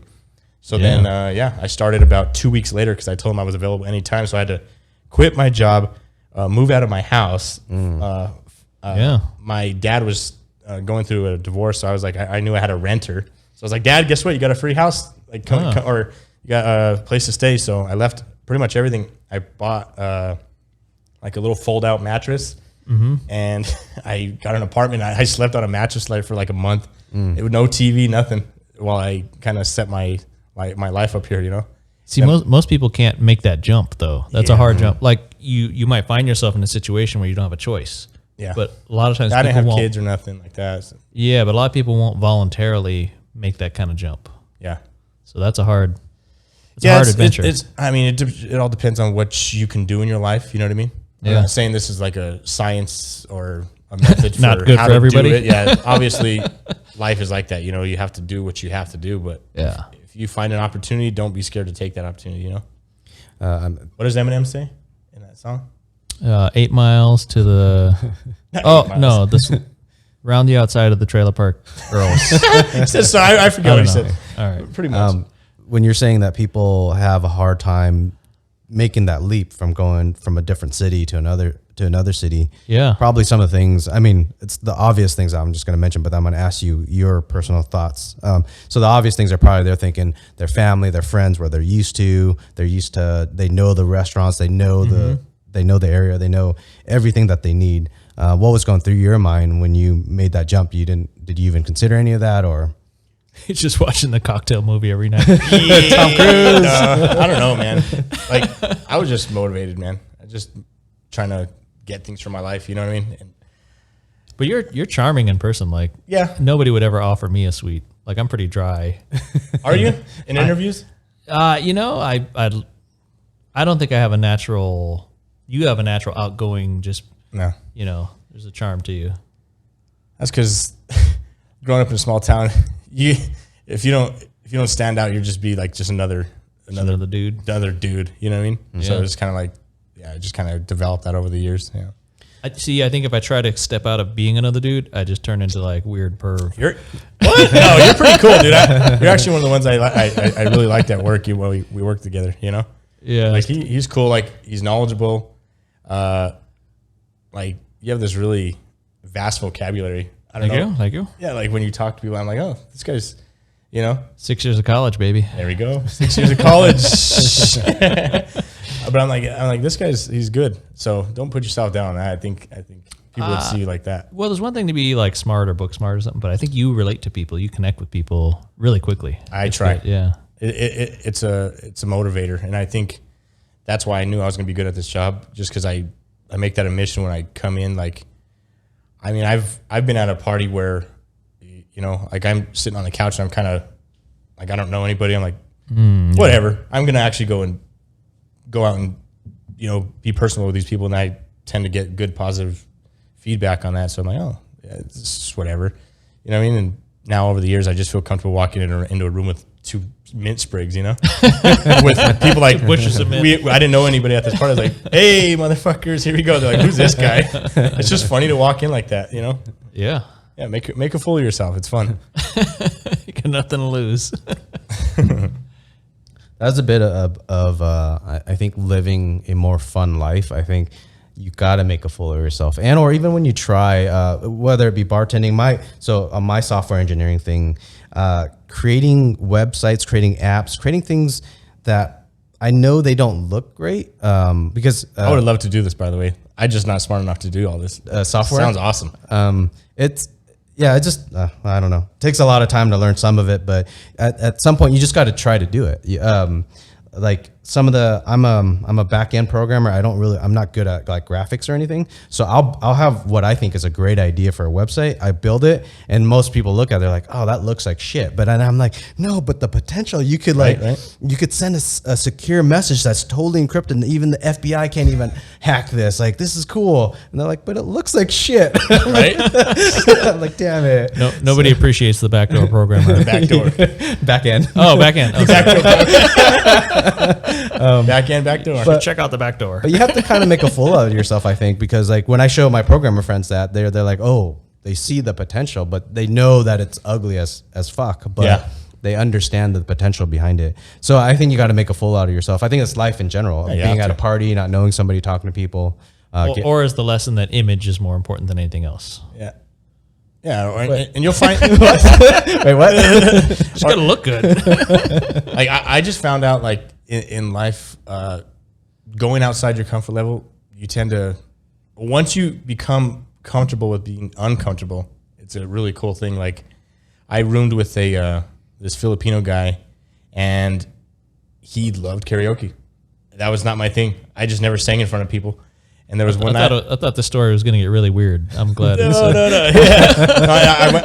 I went to this party, and there was just all these Filipino people with really, really awesome food. By the way, I know you guys know about Filipino food. It's amazing. It's a different kind of Asian. But they were singing karaoke, and I was like, let me try this shit. Dude, I ended up holding the mic so long that this lady's like, okay, enough. You're done. Get out the hell out of here. I was like, oh, okay. Sorry about that. It was, so like, I mean, you got to just put yourself out there, you know? Was it a golden microphone? It was hot pink. Oh. It was actually pretty cool looking. I don't know. And when going all the way back to the New Mexico thing, I was thinking about it to ask, but so in a small town, what do you think of it now, like being in Vegas, thinking back on New Mexico, the differences, the goods, the bads? It's weird. Just weird, just straight up? Yeah. Like, I know, I almost feel like I've lived two lives, you know? Oh, yeah. That was a whole chapter in my life, or a few chapters in my life where I'm like, damn, that seems so long ago, you know? Like, I'll call people, or I'll see people, like, or now with like Facebook and Snapchat and Instagram, I'll see their lives happening. And I'm like, God, I don't know, just seeing that is just so weird to me. You know what I mean? As in, you're talking about friends that stayed in. Yeah, friends that stayed, or family, or just seeing the town. Like, cause where I'm from, the town doesn't grow. You know, people grow up, but the town, it's always looked the same. It's always stayed the same. Like they might get a new storefront name, but the building stays the same. So like, you look at that, you're like, God, that it's so crazy to look back on that and know that I'm in Vegas, where everything's changing so rapidly, and you know, just doing. Like, I'm actually living life, and I don't know, becoming an adult's kind of a weird thing. We have an IKEA here. It's pretty. Yeah, that's mega advanced. You can get Swedish meatballs and. Yeah, they didn't even have a Home Depot for such a long time in New Mexico. You had to go to like a little place, hardware store that they would have. It's super weird. Is there a hot dog stand in front of the Home Depot? No, there's a Navajo fry bread stand. Fry bread. Yeah. People love the fry bread. Fry bread, and you ever had that? No. Basically, you ever had sopapilla? Yeah, yes. It's pretty much a tortilla deep fried, and then it becomes thicker. Mm-hmm. Imagine this, just like super huge. You know what I mean? It's almost like a big flat thing, and they sometimes flavor like cinnamon and powdered sugar, make it like a churro kind of thing. Or sometimes they just throw beans, a bunch of like taco seasoning, and bunches of crazy stuff. It's just a huge thing. So yeah, they got stuff like that out there. But do you have any Navajo heritage, or is that just happens to be? It just happens to be where I'm from. Big in that area? Yeah. My family is actually Spanish and Portuguese, come to find out with that 23andMe. Oh, yeah. Yeah, I'm Spanish and Portuguese, and a couple random things. I'm like 2% black. I don't know where that came from. I was like, right on. That's where you get your swag from. There we go. Yeah, all these, it's great hair. No. Yeah, I mean, well, I don't know. You mentioned some of the racism that you experienced because it's different. Yeah, go ahead. I might have I think prior to the talk I was trying to tell Emmett some of the emails that we had just to kind of get him up to speed before this talk. It was all dick pics. He's being quiet because it really did happen. I was kidding. When I read the email, I think I reiterated to Emmett incorrectly. I think I said that you are part Native American. So the racism is because you were living in a heavily Native American area, but you aren't Native American. Yeah. So what I was trying to like tell you was like it was a different type of racism that I saw. So let me actually make it more recent. It's like you got coronavirus going on right now, and in Gallup, where I'm from, it's surrounded by Hopi people, Navajos, Zuni, and they're all like this huge, like I think there's like 177,000 Native Americans surrounding a little place of 22,000 people. You know what I mean? It's actually one of the only places in the world that can jump population like 5 times on a like certain days. Like on the first of the month, a lot of the Native Americans get their government checks, so they'll all come to town. Like it's pretty much like a 3-hour drive on average just to get to Gallup. They're going to storm the Home Depot. Oh, they stormed that. The Walmart. It's actually the most profitable Walmart in the world because, yeah, and it just happens within like a day, like, and so like it's super crazy. But because of that, all them storming it, you'll see people say, "Oh, these effing Native Americans and they're terrorizing our town," and it's like, well, wait a second, they're bringing you all the money. Yeah. But that's where the racism will come in, and they'll treat these people like shit because, I mean, they're all on this reservation.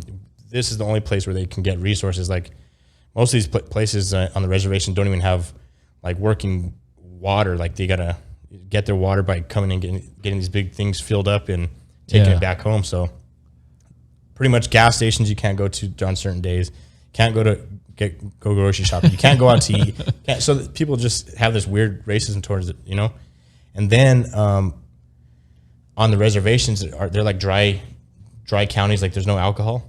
So they're pretty much per capita, my little hometown has more bars and liquor establishments than anywhere else in the Southwest, you know? So they'll come in, drink up all the booze and get stupid and completely terrorize the town in their eyes and be like, and they're like, these people, all they do is drink. And it was actually known as Drunktown USA, but it's because of that. They'll just come in and everyone seems drunk all the time, but it's because they just come in all at once and it just seems wild. You know what I mean? So that's where is this it like a racism weird island in the middle of the desert kind of thing where pretty much, man. Yeah. Like it's just like if you've seen an oasis, like, is that a town over there? Yeah, that is a town.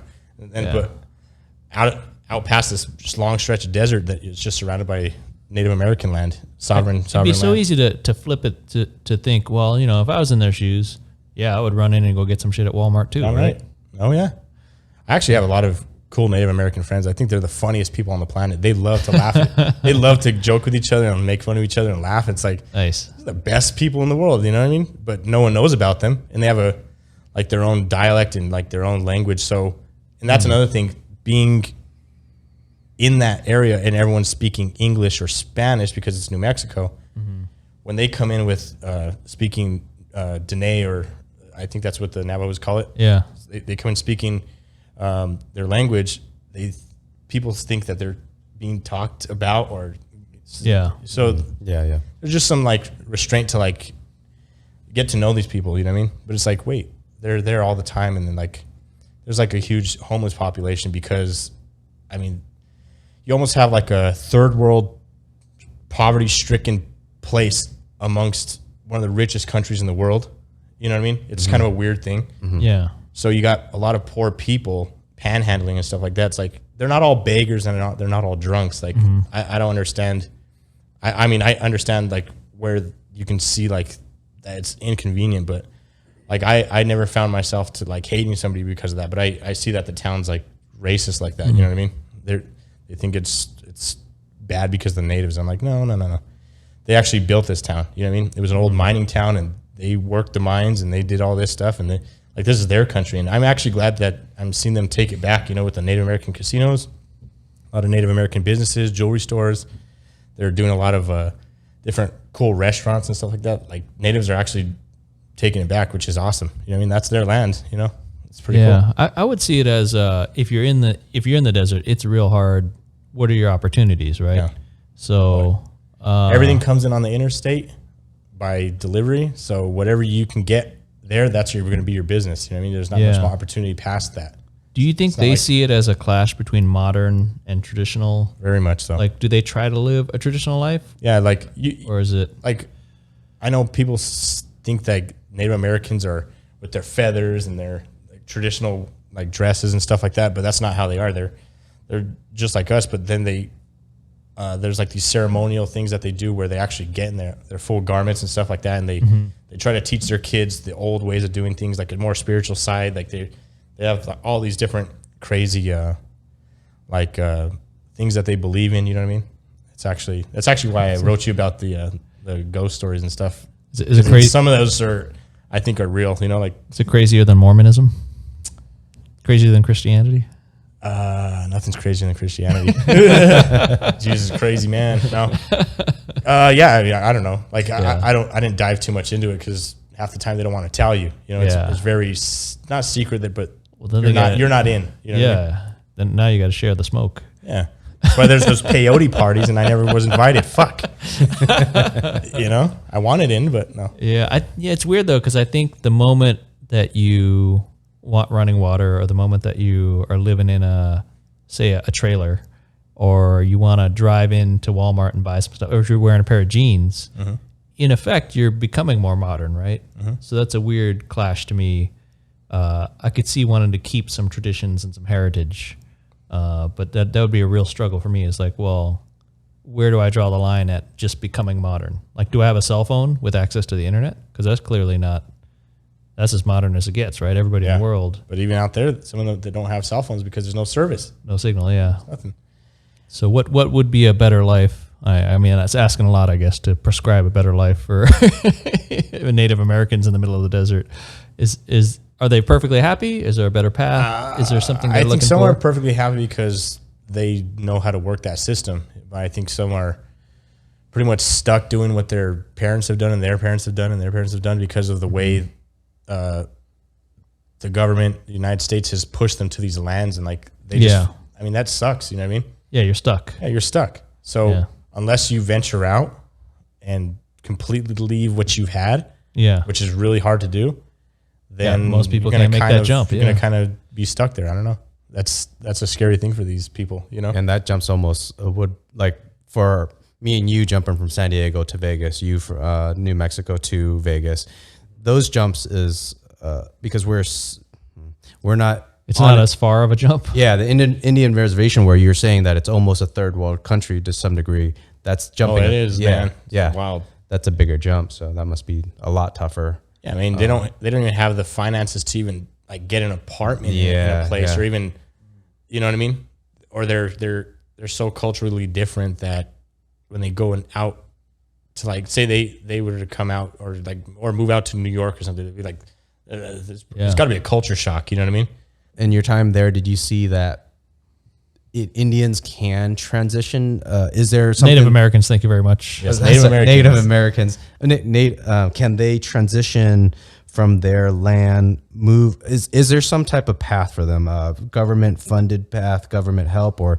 Yeah, I mean a lot of these Native Americans that live on the reservation, they get a government grant. Like they get so much money per kid or so much money just to support the household, or so much money just to go and get resources. But past that, I mean, you gotta find jobs in it. You gotta think, like I said, 22,000 people in a small town.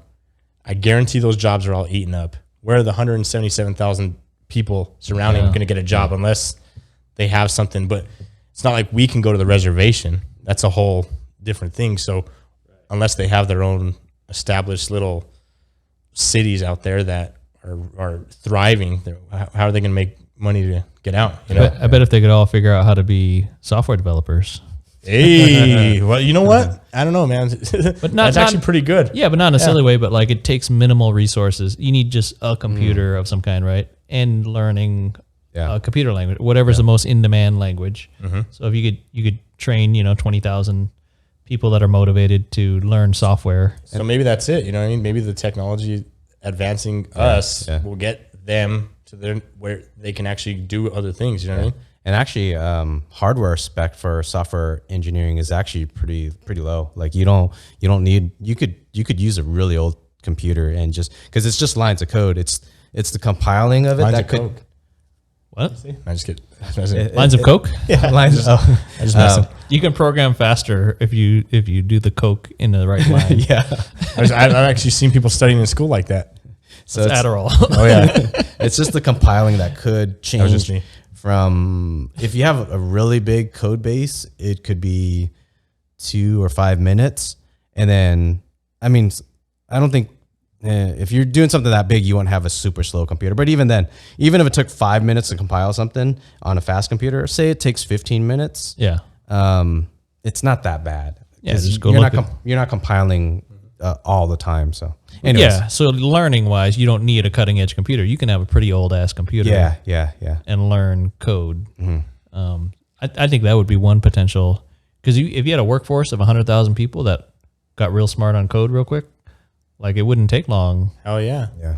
I mean, Actually, like a good genius thought right there. I don't even know if that's maybe something that they're doing. You know what I mean? I mean, like in a fantasy way, they could start their own Silicon Valley. You know, like, hey, I need to program this thing. Let's call up the Navajos. Right. You know, get some badass coders. Yeah. The next train of thought with all that is the concrete jungle that we live in. Are they living a better life now, or would it be better if they got a 9-to-5 job, worked in software, and did that? That's everyone has to make their own choice on that, because you see, or I don't know, I watch things on like YouTube where people are living out in the wild, and if Some people love that. Like, Yeah. some of these guys are so into that lifestyle. I mean, yeah, to each their own. yeah, that like some of these Native Americans are so traditional. It's like, damn, it's kind of cool. You know what I mean? Yeah. They live off the land. They can. I guarantee they can survive any situation out there. They know how to do Are things. they driving a Jeep? Yeah, or some don't even drive, man. They're walking. They walk like 50 miles in a day. You're like, holy shit, man, it's wild. You know I what mean? walked here. Yeah, so some people love that. I don't know. What I guess type of- to each their own. What type of racism did you, when you mentioned? Just you participate in. Damn. What kind of racist crimes did you enact? Sorry. with the town with Pitchforks and torches and no. with the Native Americans there, and then that small town. What stories of racism did you see?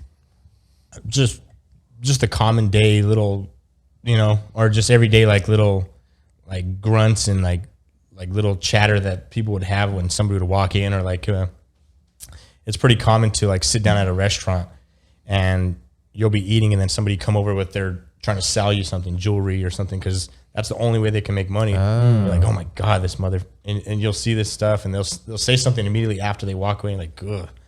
Just you kind of see these things and you're like, but you'll hear this from table to table, you know what I mean? You're like, okay, I mean, Yeah. it's just pretty sad with that, you know what I mean? But I mean, I think Liem's kind of keying in on it, because I think probably you've had some Asian experiences or experiences of racism, being Asian, being outwardly physically Asian. People treat you differently in certain situations. he's Asian. It's a little bit, I yeah. don't even see it. No, He's a backdoor Asian. Yeah, from my software engineering career, I think the two biggest things that I've encountered is either height, actually, me being short, and then my looks, being Asian. I don't know which of the two is the biggest factor. Working in software engineering, my English is very good. I was raised in a very predominantly white neighborhood, and my English is so well that when I hang out with certain Asians, they make fun of me. They're like, "You're so fucking white," and it actually fucking hurts me a little bit. Right. I mean, I had one female. She said it like 3 times back to back, like laughing at me, like, "Ha ha ha, you're so fucking white. Okay, how white boy." are you so white? You talk so white." I'm like, "Damn, woman, chill out. Like, this is a little party setting. Let's Right? hang out. Let's have a good time." Like, Yeah. now I mean, she was into you. Oh, it didn't say but in the office setting, whether it be She wanted your white dingo. whether it be the way the managers would give other white people promotions, I don't know if they look down at me because physically look down at me like I'm a short guy, and they wouldn't, maybe subconsciously they don't want to hear the advice from a shorter guy, little guy. and I don't have I've actually been told word for word, someone's like, after they worked with me for about a year, they said, I'm really glad you didn't have short man syndrome. I'm like, what? They're like, Really? We hired you and we liked you, the way you interviewed. We were just afraid that you'd come in and just have a short man syndrome. And they're like, you talk so logically, everything that you pitch, everything that you do software wise and interact with the teams, there's never an uneven balance on the way you treat people. And then, but yet when it came to asking for a promotion, I never really got the promotion at that company. Did you just feel uncomfortable because of all that? To not ask? As in the way they said that to me, or what do you mean? Or just why didn't you get the promotion? Having that in the back of your head? No, I think I'm just the way that I am. I don't really. I try to treat the whole world around me at a balance of, hey, you've done this to me, I'm going to treat you a certain way. If you treat me bad, I'm going to stay away from you. If you treated me good, I usually try to take it a step up and be even more good to you. So I think when they said that, it didn't. I think because I know that's the way I handle myself. I don't have a small man syndrome. Self-confidence too is a good break away from any kind of ideas they may have formulated before meeting you. Or, but at the same time, on that, where you're asking the promotion, did I get a promotion or did that affect me? That it felt like I did so many things there and I should have been promoted. Yeah. So that I felt that either height or looks There's definitely a lot of height that plays into the corporate world as far as promotions and jobs. I knew a guy in college, his younger brother was like early 20s, but he started going gray real early. And he was working at this company for like a year, and then they gave him a big promotion. And then they found out how old he was, that he wasn't as old as he looked. And they wanted to take it back, but they couldn't because they'd already promoted the guy. But they definitely, his perceived age factored into their decision to promote him. And so I always say dress for the job you want, and maybe that even has some. Oh yeah, that, you know what I mean. I remember years ago I was talking about doing pepper and black in my hair because at that time I didn't have any gray hairs. So I was thinking about actually literally trying to look older because one interview especially that stuck out to me that kind of affected me was I went through the 2 phone interviews and they're like, wow, this guy he sounds like he's really good. He's because on my resume I have 15 years of software experience. Nice. 15 years of software engineering experience. But most people that have 15 years are usually actually older. They're probably in mid 40s, 50s, early 50s. Well, and for our audience, if you're Asian, you tend to look younger than your age in most cases. Yeah. So at that point, I was like 34, somewhere 32. And at that point, I had 12, 13 years of experience. And so during the phone interviews, they hear my very American voice, I guess I would say it, meaning I don't have an accent. I don't have an Asian accent. So and then you show up. I show up in a suit and everything. And literally, like, as I turn the corner into their meeting room, they're all laughing. They're talking some story, whatever. And their faces, like, they see me and they're like, who's this kid? Yeah. Yeah. And it was, I knew I didn't get the job. Shit. Yeah. I knew it. I didn't let it affect me. I went in, I did my personality, played it all out, but I knew I didn't get the job and I didn't get the job. Yeah. I mean, that's just the world we live in, I guess. You know what I mean? Like my last name being Diaz, sometimes they'll look at me and be like, maybe. Oh, you talk pretty good for a Mexican. Yeah. Well, yeah. Once I get the phone call, he's got it going on. But no, but like they'll look at my thing and she's like, oh, it's just another Mexican guy, And I'm like, okay. Yeah. And we got enough of those guys, Sometimes you'll see that, and you're like, all right. But I don't know, man. I try to like stand out. It's good that you each time once you show up, I'm sure you wow them with something else. You know what I mean? But hopefully that we can just get somewhere and like just us as a human race we're not thinking about that all the time. Yeah. I think that's about most people subconsciously let it affect them, and they're not somehow trying to fix it. But anyways, that's the world we live in. I don't really have an answer really. Yeah. I'd just be good to people, man. Good to be. Yeah. Like I try to not see color, and I try to see people as an individual. And if you're interesting, you're interesting. If you're a dickhead, you're not. And I tend to not gravitate myself towards you, you know? So I bet you could be an interesting dickhead. I could, I bet. There's one out there. Yeah. You're an unlikable, but very interesting person. That's true. What's your favorite drink? Depends. If I was going to say to a guest, my favorite drink would be the Manhattan. Just because. Because you want young women to suffer? Yeah, I want young women to suffer. No, but honestly, like, I always looked at the Manhattan as a really sophisticated cocktail. I'd see, like, people during, like, the Sinatra era just drinking these really fine cocktails. I'm like, damn, the Manhattan just seemed like the peak of, like, if you made it, and you have a Manhattan or a martini sitting in your hand. I was like, that's badass. So I would, like, learn about the Manhattan. Like, do you know the recipe for a Manhattan? I was just going to ask also, what is your perfect recipe for a Manhattan too? It's the zip code for Manhattan. Do you know the zip code? I don't know what you're talking about with zip code. There is something called a perfect. I mean, I was going to ask what you think is the best Manhattan. The area code, is 212. That's the area code. So that's the perfect recipe. 2 ounces of bourbon, 1 ounce sweet vermouth, 2 dashes of bitters. And it could be orange bitters, or Angostura bitters, whatever you want. You can substitute bourbon or rye, whatever you want. I was going to say, if you're going to be a mixologist, it would default to rye. Yeah, it'd be rye. So it just depends on what you want in it, but I always thought that was super, super cool. But I like to go a little bit heavy on the sweet vermouth. do you? Yeah. Yeah, it's a preference thing. You make it to your flavor, you know. And then if it's just me, I actually love green chartreuse, which is like this French liqueur with a bunch of different herbs in it. It's like if you mixed poison and medicine and made it green, it would taste like that. But it's so good. I don't know. What the fuck? And it's flammable. You can light it on fire. So the reason this is my favorite drink is because I have a Taco Bell and a liquor store right next to each other. So I go get a Baja Blast and green chartreuse, and it's the best fucking thing on earth. You've just flushed away all of your credibility. All my credibility? Yes. It's okay. Yes. Sometimes you can eat bullshit. You know, if you were a chef, sometimes you're going to go to McDonald's. You know what I mean? So it's like, oh, man. Oh, no. I actually like. Yeah, what's your goofy drink that you like? Mixologists get to be real snobby. Like, I'm never snobby about it. Like, whatever you enjoy drinking, enjoy that, right? Yeah. So, like, I like Long Island iced teas too much. I'll enjoy White Russians. That's not real popular to drink a White Russian. I just don't like the way it makes me feel after. I'm like, oh God. Have you done it with like soy milk?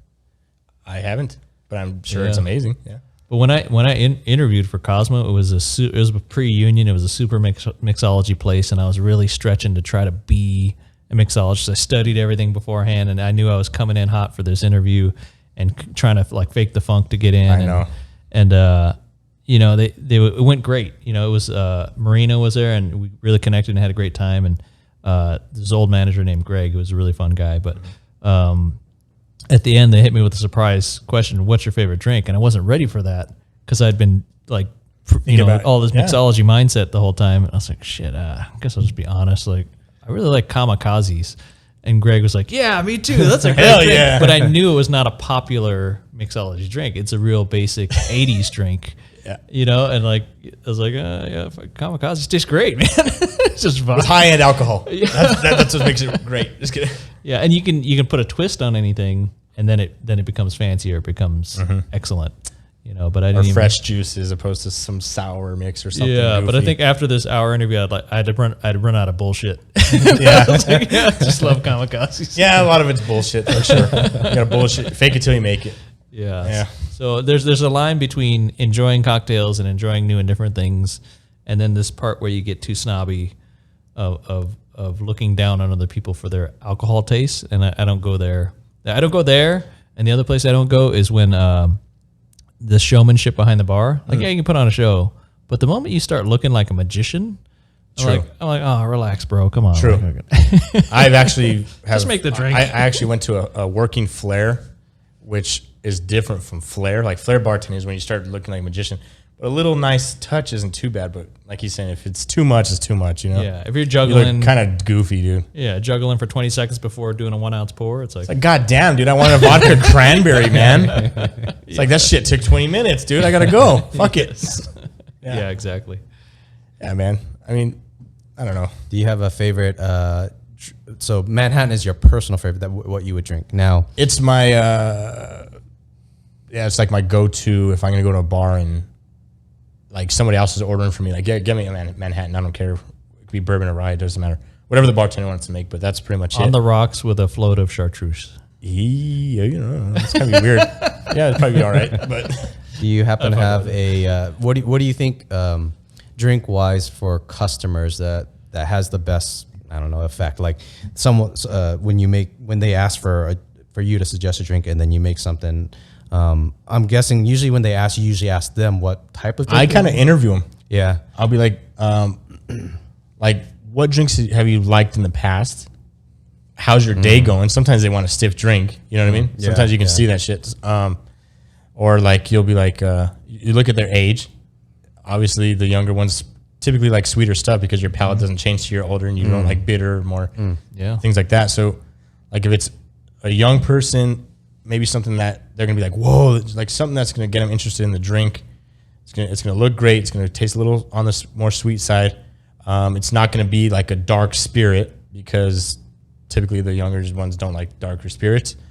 They'll go with like a rum or a vodka or something like that, and then you kind of tailor off of that. But then there's always that one person that blows your mind. You're like, holy shit, you like that? That's super awesome, and that's actually a conversation opener. But yeah, and then if there's like an older person, maybe I'll go to like an 80s cocktail. You know what I mean? Something that they can recognize, but I just make it way better. You know, like, hey, have you had a sidecar before? And I'll do it this way, and I'll add, you know, maybe some egg whites to kind of give it a nice texture when they drink it. You know what I mean? Yeah, sometimes it's what you got on the bar. Like if you got if you got a load of fresh raspberries, then you're like, oh, how can I incorporate these raspberries? What can I make? Oh, right here. Yeah, and you know, if you got shitty rosemary that's 3 days old, you're like, I'm gonna try to avoid rosemary drinks. yeah. You know, We don't have old shit at there. It's all fresh. No.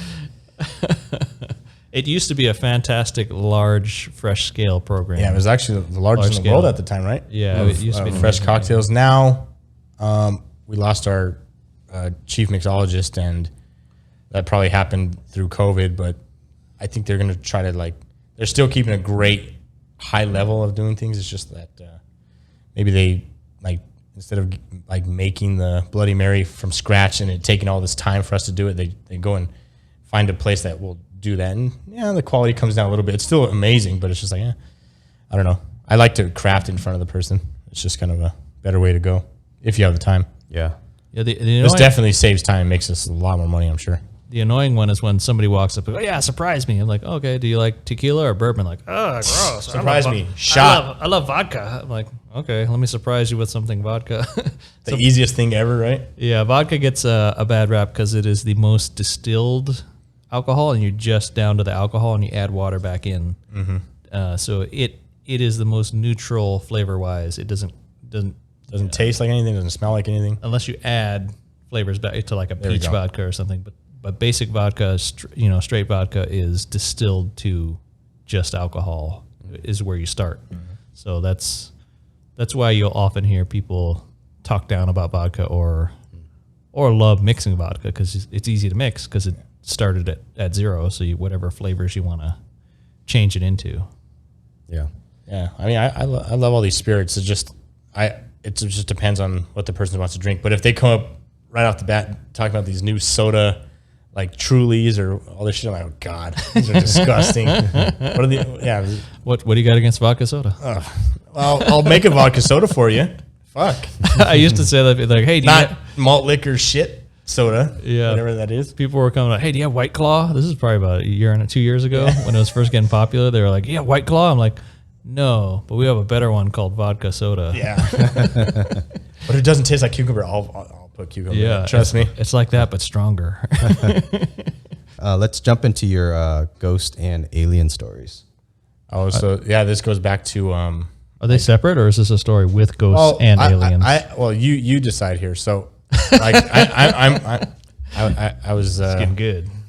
Raised in Gallup, like I said, around Native Americans. So, I was first introduced to like their like folklore and stuff like that when I was a kid, and then even before that, like I was like, remember when the Sega Genesis was out, Sonic was the thing. I was in my middle room of my house, my baby brother had just been born, and they were my parents were at my grandparents' house showing him off. So I was home alone, and This is my chance to jam on some Sonic. And so what I'm about to say is like everything that's happened afterward is all it's all similar. So like the room got super cold, like the temperature gets cold all of a sudden. I mean, things start to get more like audible. Like you can kind of hear things further, and you're like, wait, what's going on? And I got super thirsty. This was the first time, so I paused the game. I'm like, okay, I'm gonna get some water, but God, I need a blanket. And I got a blanket. I put it over my shoulder, and from my bedroom, I can look into my parents' bedroom, and in their bedroom, they have like a little den area that was their own like little living room, and they would always leave the fireplace going because it was that side of the house got cold. So we would light up the room this like nice yellow hue, and I saw a man standing there, not in the shadows. Like I actually like just saw this man standing there. I'm like, Dad, holy shit, that's not my dad. That guy's way taller than my dad. And I'm like, someone broke in the house. Yeah. Like I'm freaking out, right? Right. I'm like, what the fuck? And I mean, at this time it's a landline phone, and the phone's in the front room. I don't know what to do, and I'm like, How old scared. are you, bro? Like 8, something like This is that. back in 1964. Yeah, man. So I'm like, maybe 7 or something. And Yeah, I'd be scared too. I was like, oh shit, someone broke in the house. And like I'm looking at this thing, and he was wearing a black outfit, but it seemed more black than like it seemed like what you look at a shadow and you see like a shadow. It seemed like the shadow had a shadow that was on top of him. It was super, super weird. And I was like, okay. And all of a sudden, this man walked from the back room into my parents' bathroom, which is like catty corner from there. And I just remember freaking out, and I shut the door. And like all I can remember doing, I was like, should I just leave the house? Like, should I go? And I was like, well, I can lock the door and I can barricade it. I had like this chair, and I was like, let me do all I can. And about 10 minutes later, or maybe just time sped up for me, but like 10 minutes later, my parents, I seen the headlights coming up the driveway. It would shine through my room. I was like, someone's in the house. I just opened up the window, and my dad comes running in. What the fuck? And he's like just like tearing up the house looking for somebody. I was, I think he's in the bathroom. Nobody was in the house. Yeah. All the windows were locked. Nothing was real disturbed. But the fireplace had went out at that time. He's like, is the gas just on? He's like, what the hell's going on? So it was crazy that had happened. The gas turned off on a fire, or the fire had gotten wiped out. It was like, whatever that was like almost trying to like poison me with gas and whatever. And then years later, I was laying in that same middle room, and I had my room positioned against the window where my parents, the lights had shined through. And I don't know, I was maybe about 12 at this time. And I felt pressure on the bed as if somebody was trying to climb onto my bed. But from above me, my head's up against the wall. Like imagine if this was the window, my head would have been up against that. I felt pressure, but then I go, and I couldn't go forward. I couldn't say nothing. I couldn't move. My head wouldn't move, but I wanted to move. And so this was my first sleep paralysis. Yeah. Right. And I started to open up my eyes, and I actually got them open, and I looked, and all I seen was a black figure all the way across me, just right above me. I was like, what the hell? Like I can see around me because of the street lights and stuff, but there's something so black just on top of me. I remember kind of looking down, I could just see this body. I'm like, what is going on? And all I wanted to do was like scream for my parents, or like try to get some noise to come out of my mouth. And I just remember like closing my eyes and like using everything I could to get up. And I finally got up, and I went, and I just kind of like launched myself forward. I was like, what the hell was that? Did you get ghost molested? I could have. Who knows, man? That was shit, man. But my window was locked. The bedroom door was shut. You know what I mean? It's like no one is in the room. So then about like a few weeks later, another sleep paralysis episode. And then I was like, what is going on with this? And like, I just remember like, I'm just going to close my eyes and just get myself out of this. And then like, I was like, okay, well that happened. And then I felt that weird cold come over the room, and I got super thirsty while I was in sleep paralysis. I'm like, what is going on here? And then, It's puberty. I know I got myself, yeah, it probably was actually. I got myself out of it, and I was like, oh God, like this is getting bad. I was like, I got to get some water. So I opened up the door and I went down the hallway to go get to the kitchen to go get some water. And there's another window. Like if you go down the hallway, you can actually see the street light. And if anyone was sitting in front of that window, you would see like the silhouette of a person. Oh yeah. And all I remember is seeing a lady sitting there. Like it could have been a young lady, an old lady, but I remember seeing like the light shining through the hair, like as if the hair was thin. And I was like, Mom, Bouffant. Grandma, Nana, who is that? No one was responding. So I actually go into my parents' room and I'm like, wait, they're laying there. My little brother was in his crib right there. I go, Grandma, nothing. And I remember just seeing this thing just start to like get up, and I was like, holy fuck. I was like, holy shit. So I like shut my parents' bedroom. I ran into their room and I shut their room, and I was like, what in the hell's going on? Again, like a few weeks later, same story. I saw somebody in my front room, except this time it was the silhouette of a man. I was like, am I kind of... You're losing it. I'm losing it, or I'm being haunted. Like, is this house really haunted? Are you watching a lot of ghost movies at this time? Are you Nope. watching? Nope. Actually, it was like a lot of Disney and bullshit, Hercules and stuff Happy like that. Happy stuff. I should have been happy. I don't know. I think there was a Kevin Bacon movie where he was getting thirsty all the time, like irrationally thirsty because of the ghosts or something.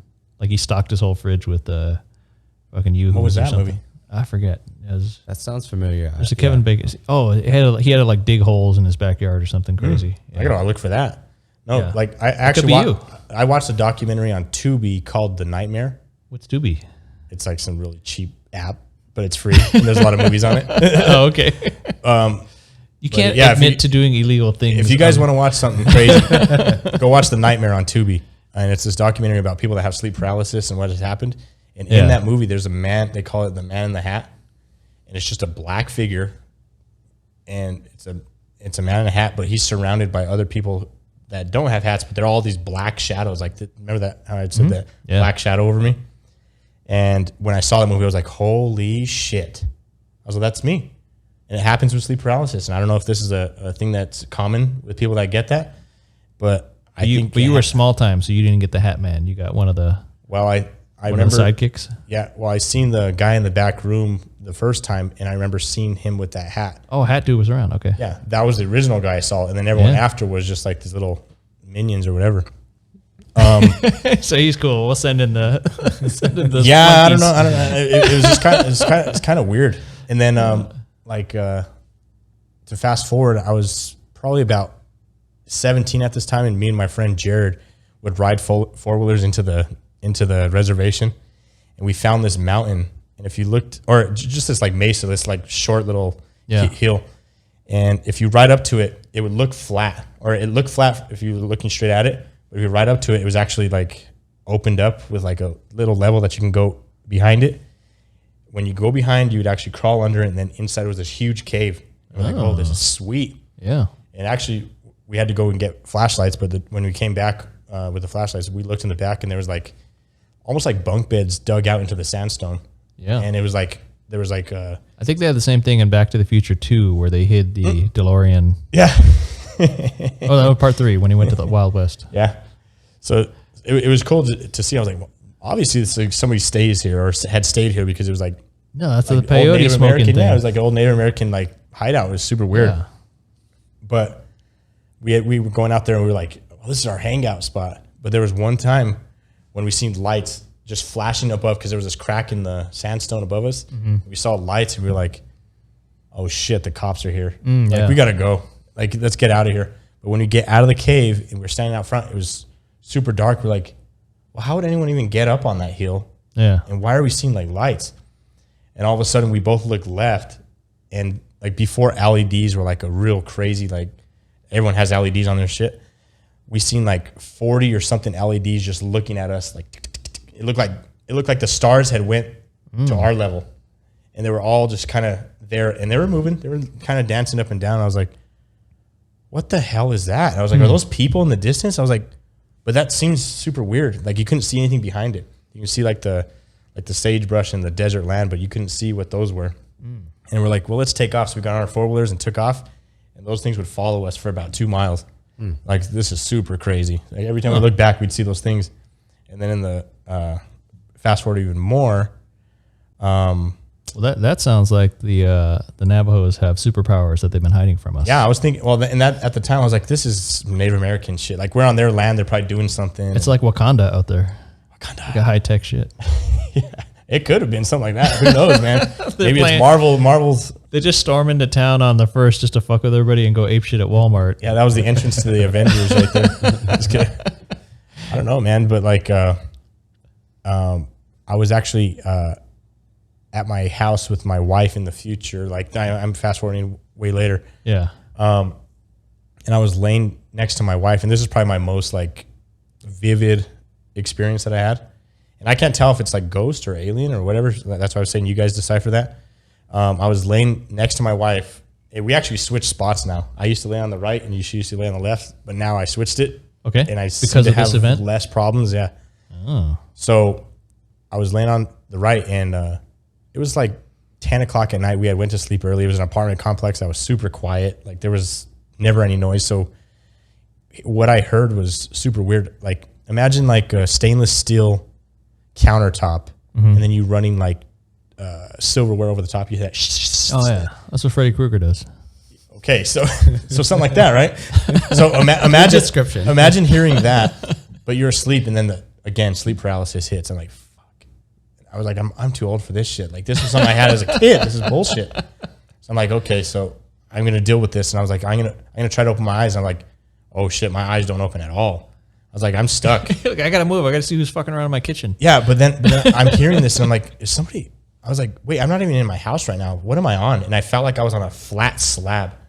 Like, and then all of a sudden my arms just went back, and I'm like, I'm not laying on a bed. My arms are actually back, but I can feel something, and I feel like I'm being lifted up. And I'm like, wait a second, I got to get out of this. I was like, this has to be a dream or something. So I'm like, let me try to feel for my wife. I'm like, God, I can't move. And so I was like, I'm just going to focus again and try to get my eyes open. And as I open my eyes, I'm looking down at my feet, and I see like a silver, like almost stainless steel person. Almost that, but it was gritty, almost like a television set that, you know, like when you turn on. So, but not as crazy and as intense as seeing the white. So it's a low res Silver Surfer. Yeah, imagine that. Okay. But seeing one close here, like to my left shoulder, one by my feet, one standing almost like a doctor, like as if I'm in like a hospital bed, and like these are doctors like looking at me, and Oh yeah, checking you out. imagine that. I can see a blue hue behind the one on my left foot, and then I'm like, well, let me look to my right, and I started to look to my right, and there was one right here. I was like, holy All shit. up on you. And then I started to smell these like feathers, and I started to feel this wind, and I'm like, Wait, what do feathers smell like? you never smell like a down pillow, like a feathered pillow? I can't smell very well. I Oh, don't, which by the way, I didn't have a down pillow at the time. I had like the cheap Ross cheap cotton pillow. So it couldn't have been my pillow that I was smelling. This fake pillow. Yeah, cheap pillow. And so I'm like, why do I smell bird feathers? But then I could feel the wind. And I was like, oh my God, I'm freaking out. So I saw that person, and I started to look up above my right shoulder because I could see a presence. And I saw an owl without any feathers on it. Imagine just an owl that was featherless. Huge though, a huge owl. And it was just flapping its wings. And I just remember, Skin flap wings. yeah, I remember going like, and all this happened within a quick second. Like I'm telling it slow, but it was like just a pan up to it. And I go, oh my God. And as soon as I saw that, everything just went, and it just went quiet again. And I just started to fall back. And as I fell back, my hand hit my wife so hard. I went boom. And I smacked her across the mouth, and she's like, oh my God. She's like, what are you doing? And I was like, babe, I think I just fell through the roof. Like I just fell, but actually I came at a weird angle. Like I fell like through the window into my bed.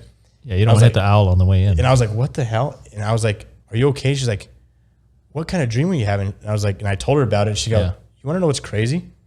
She's like, I had a dream just now that somebody was sitting in our room watching me. I was like, what do you mean? She's like, I don't know. I just felt like somebody was watching me the whole time. I was like, that's fucked up. Like, I feel like somebody was keeping an eye on her while they took me away.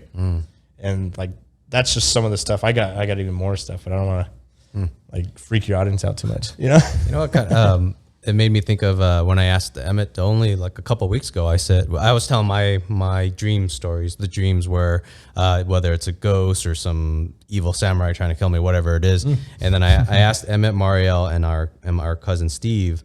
It was you. There's three of you. Who's the third person? Steve said he's Is this where we're doing fires in the backyard? No, at your mom's place. But then, and then I asked them, "Do you guys have scary stories ever?" And they said never. To me, I've like once. You have scary stories? Like once every 5 years. That's probably on bad average. dreams. Bad Or scary dreams. dreams? Yeah. Once every 5 years. I'll give you mine. I'll try to go through them quick for the heck of it. One time I went to visit my dad. Slept in a room that I'm not used to. I don't live there. He lives in Texas. I was sleeping, and then a red colored samurai is looking at me, but it's like an evil one that wants to kill me. You can feel it. In my dream, I could see him, and I couldn't quite move.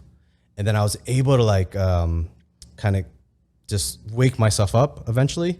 And as I opened my eyes, in my dream, he was standing there right at the foot of my bed, and my freaking you could see goosebumps on my arms right now. I freaking lunged forward and kicked through him, and he dissipated like a gas. Wow. And I'm like, what the fuck? So I ran downstairs, turned all the lights, and I slept on my dad's couch for that night.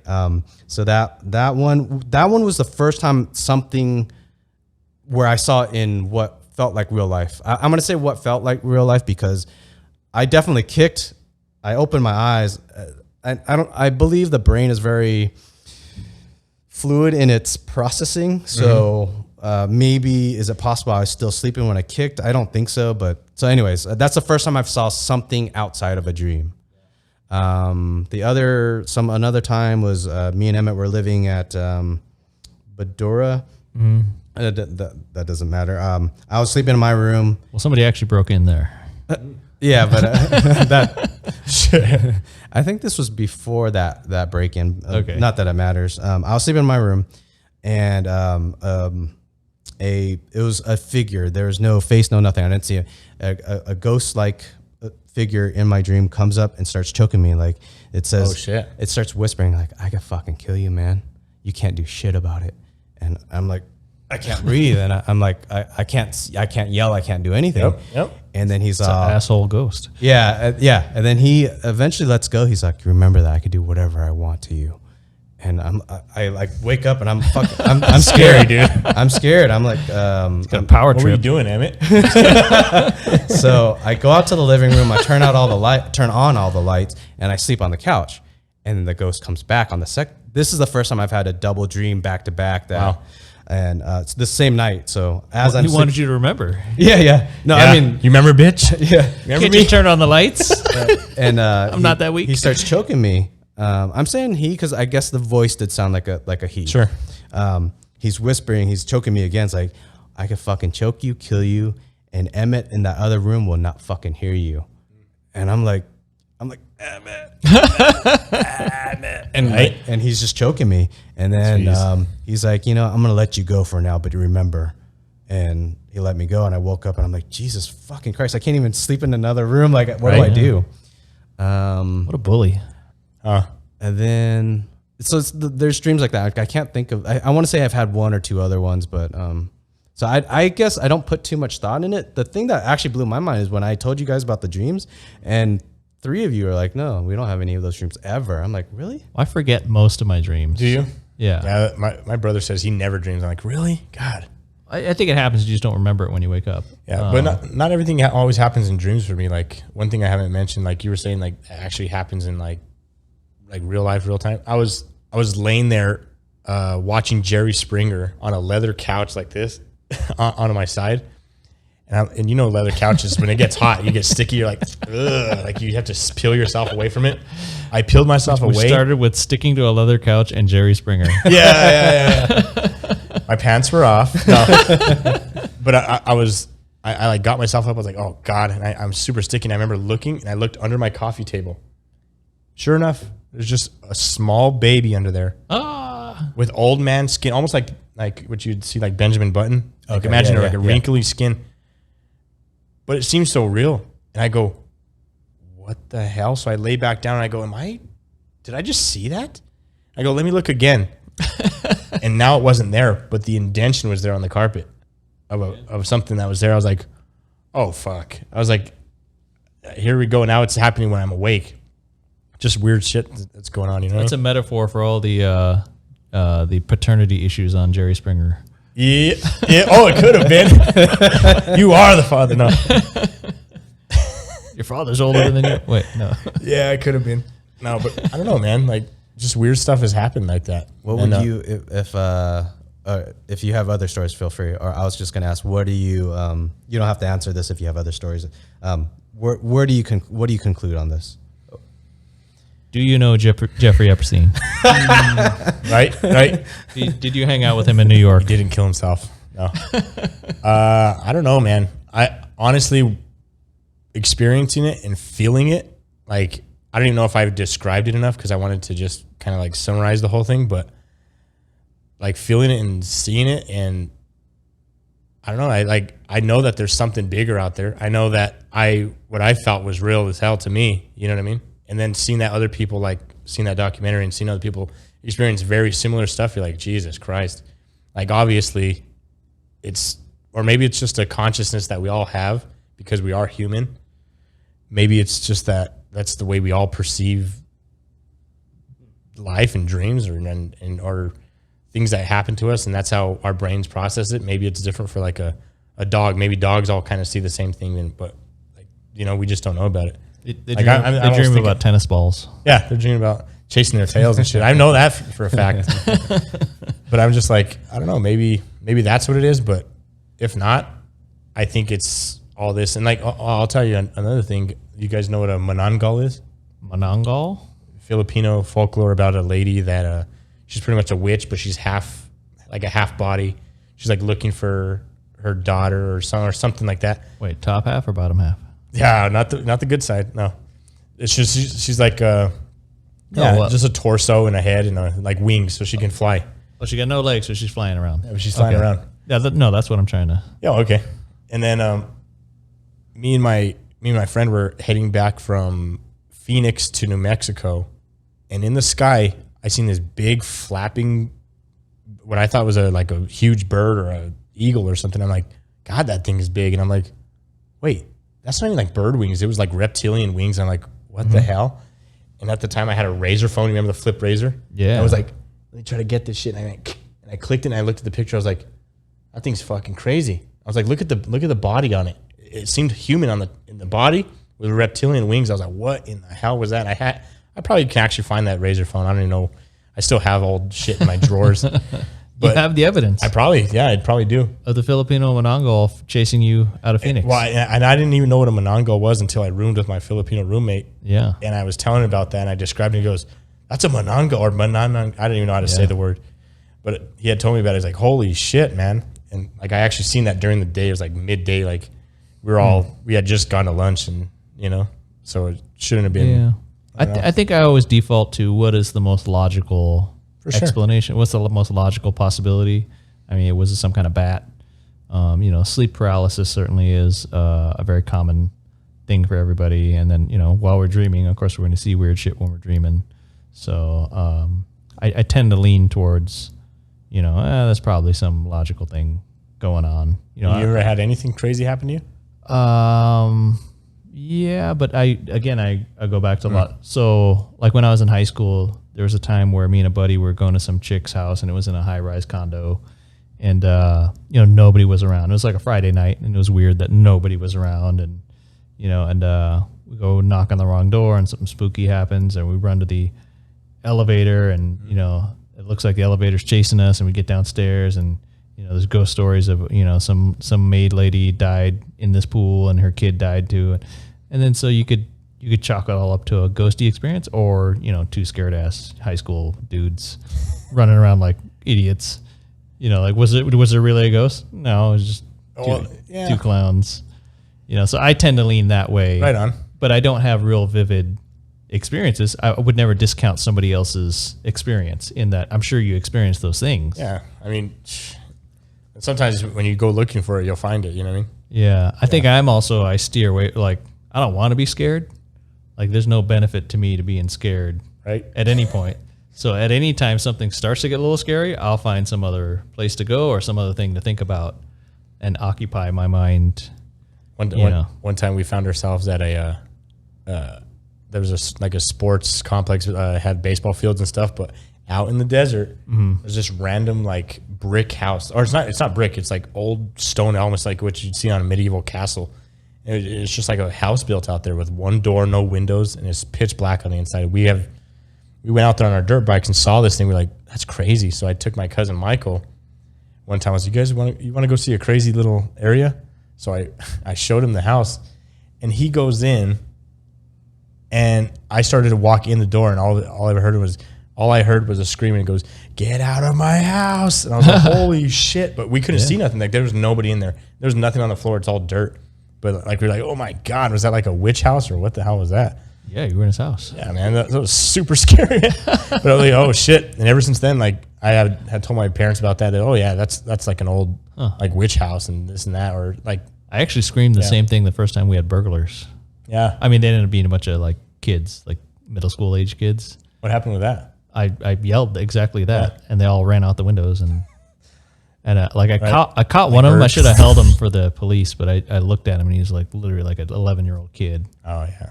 It was we when we were living together, we were throwing a lot of parties. So Emmett thought it was some of my friends. When I first came in, he had no idea. He was like, "Hey, what are you guys doing here?" we used to having a lot of people around. Yeah. So then he realized there's stuff like things moved that were about that the kids were about to take, and then so he was yelling at them. A slightly interesting thing. Remember we talked about the Uncle Mark and Aunt Cam's house where quite a few people had experiences in that house. Like for me, I always felt some type of presence there. And I would chalk it up. I was just a kid. I was, after telling Min the story, his response was interesting where he said, "Don't you remember that's right after we saw Chucky, the movie, and It, the Stephen King movie." So Min was saying, well, that's where all of our fears kind of probably stemmed from. In that house, my mom had an occasion where her and my uncle, I believe, a box just started rattling by itself, and there was just some belts in there, so the belts was rattling, And a vibrator. Could have been. They didn't tell me that part of the story. And then another time, two uncles were upstairs. So it's always upstairs, it seems like, in that house. My uncle Bob said that there was definitely footsteps near him, and there's no presence there, or no visible thing there. So, and then Uncle Mark said that the closet light would turn on or off by itself. I forget on or off which one. Yeah. It would turn on by itself, I think. And they had no idea why it would turn on by itself. Wild. Yeah. Yeah, I worked at a dialysis clinic, and I was in the break room, and I had just a Coke can, which I barely took a sip out of, and all of a sudden it started the vibrating thing. It goes, it started to move, and it went like a quarter way down the table. Weird. And then it found its way back to me. I was like, "What the hell?" Drink me. And I was like, "Alan, check this out." I was like, "Dude, he's right." I was like, "Dude, look at this." And as he's walking in, it's still going like this. He's like, "What?" I'm like, "Did you not just see that?" He's like, "Yeah, why was that vibrating?" I was like, "Dude, it like went way over here and came back." Oh, weird. wow. So I don't know, man. There's just weird things in this world, you know? Yeah. It's probably a damn earthquake, but you never know. All right, let's get into the final questions. Are we out of time already? We are about 30 minutes out from time. All right. It's going to get freaky now. Now, First question. Actually, you already said the answer to this, but I'll just ask it anyways. Or I think I know the answer, but what great daily habits do you have? like I said, yeah, stretching. Yep, For sure. Stretching. I like a good shower, man. I don't take a long time in it, but I like to shower. Showering There's daily. is a good something habit. about staying clean that you're like, yeah. Like Carl. Yeah. mentioned, or actually Carl answered, what can he not live without? This is how much dudes are struggling. We're like, if I could shower every day, life would be really on another level. Yeah. I like to shower. Definitely like to get a little sun. You know what I mean? Even if it's for like 10 minutes outside. Like, Good one, yeah. yeah, I'll just stand out in the sun and just bathe in it. And then I don't know, I at least my whole thing is like I like to challenge myself every day. So I'm kind of I like to write down like not only like my goals for the day, but some thoughts I might have. So I'll write it down and be like, let's see if I can make this goal I'm gonna challenge myself to get this goal done, and then maybe tomorrow this is what I'm gonna accomplish. You know, it's just that's my habits I think I have, and then I think one time we were texting and Isaac was like, let me see if I can replace this whole bathroom. Right? With like zero experience. He just goes in there. I did it. He tore the shit out of his bathroom and like, I would have had a plan. Did I send you pictures and shit? Like I looked at my sink. I was like, this sink sucks. It's very big. Like you can almost like touch the door how wide it is. I'm taking it out. So I go, and I ripped it out. I was like, you shitting me, dude? I just shut off the water. I was like, I'm ripping this fucking sink out. Yeah, that's another thing too. I'll cause my own problems so I can have things to do. A challenge. Yeah. I think a lot of motivated steps or things that you want to do leads to so many questions or things that you break or some things like doing this podcast thing. Holy crap. Like learning video, DaVinci Resolve or Adobe Premiere. Audio now, I don't. I suck at audio. I can't even color grade that well. And goodness. So, I mean, you gotta be a professional at every point of this. Yeah, I think actually something that I thought about when you and your cousin Aaron were talking. My brother, yeah. I'm sorry, your brother. Or did I say something? I think. Are you sure he's not your cousin? You might be. Shit, who knows? Something to get into. I feel it's required for getting into YouTube is you either have to be really good at photography already or know something about it, or be a somewhat in software of some sort, because you're going to be dealing with a lot of software, installing apps and editing and whatnot, or graphics designer. You have to be at least one of the pieces. I feel like if you're somebody that you have nothing about anything about video, YouTube, internet, it's daunting. That's some hard work. I feel like if you don't know at least one segment of that, it's super daunting. What about alcohol? Do you drink daily? No. Actually, it's a bad habit. No, like of course, all of our early 20s are probably alcohol filled, but then like now being in the profession, I'm like, dude, I'm okay with just water. Like this is just water. Like and actually taking a break from it, like I can't. There's no way I can drink the way I used to. You know what I mean? Oh yeah, it hurts more. Yeah, you're indestrecial in your 20s. So like you can wreck yourself pretty easily. I'll drink when it's like special occasions, you know, or I don't know. Maybe there's just that one day, like me and my wife look at each other like we're going out drinking. God damn it, this week sucked. You know what I mean? We're gonna party today. Yeah, and then but I think I know what the aftermath feels like, so that's why I don't like drinking so much. Yeah, it hurts more and more. Yeah, so I don't know. Enjoy it. I do have a couple like ways to some hangover cures though. Oh, like, share. Have you ever heard of activated charcoal? Yeah. Yeah, you know about those? I haven't tried it yet. Oh, you haven't tried it? Mm-mm. So yeah, they got these pills you can find out at Walgreens, CVS. That thing is activated charcoal. Just take like a handful, like 4 or 5, and you just down them. I'm taking like 1. No, dude. You need to pound it? Well, I as much as I'm going to be drinking, hell yeah. So I take about 4 or 5 and I throw them in to my body. And essentially what they're doing, like, like the pure water filters on your sink. Yeah. They have charcoal on the inside, so it's taking the impurities out. It's pretty much what it's doing inside your body. That's what they do for somebody that had like a drug overdose or something.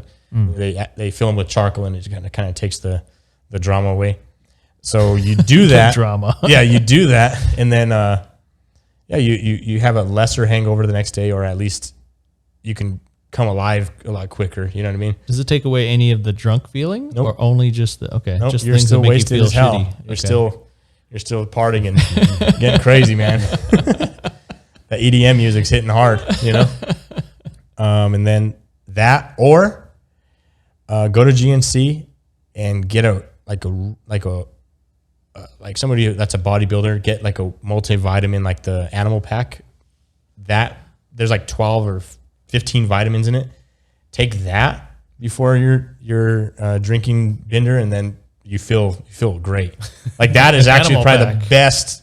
Well, you take it like midway through. Like I know you're gonna be doing shots and stuff, but if you can remember the little animal packet in your pocket. Let me take my vitamins, bro. Yeah, you seem like a weird person doing it, but then you go watch this bitch, and then tomorrow they're dying and laying on the floor, and you're like, let's go.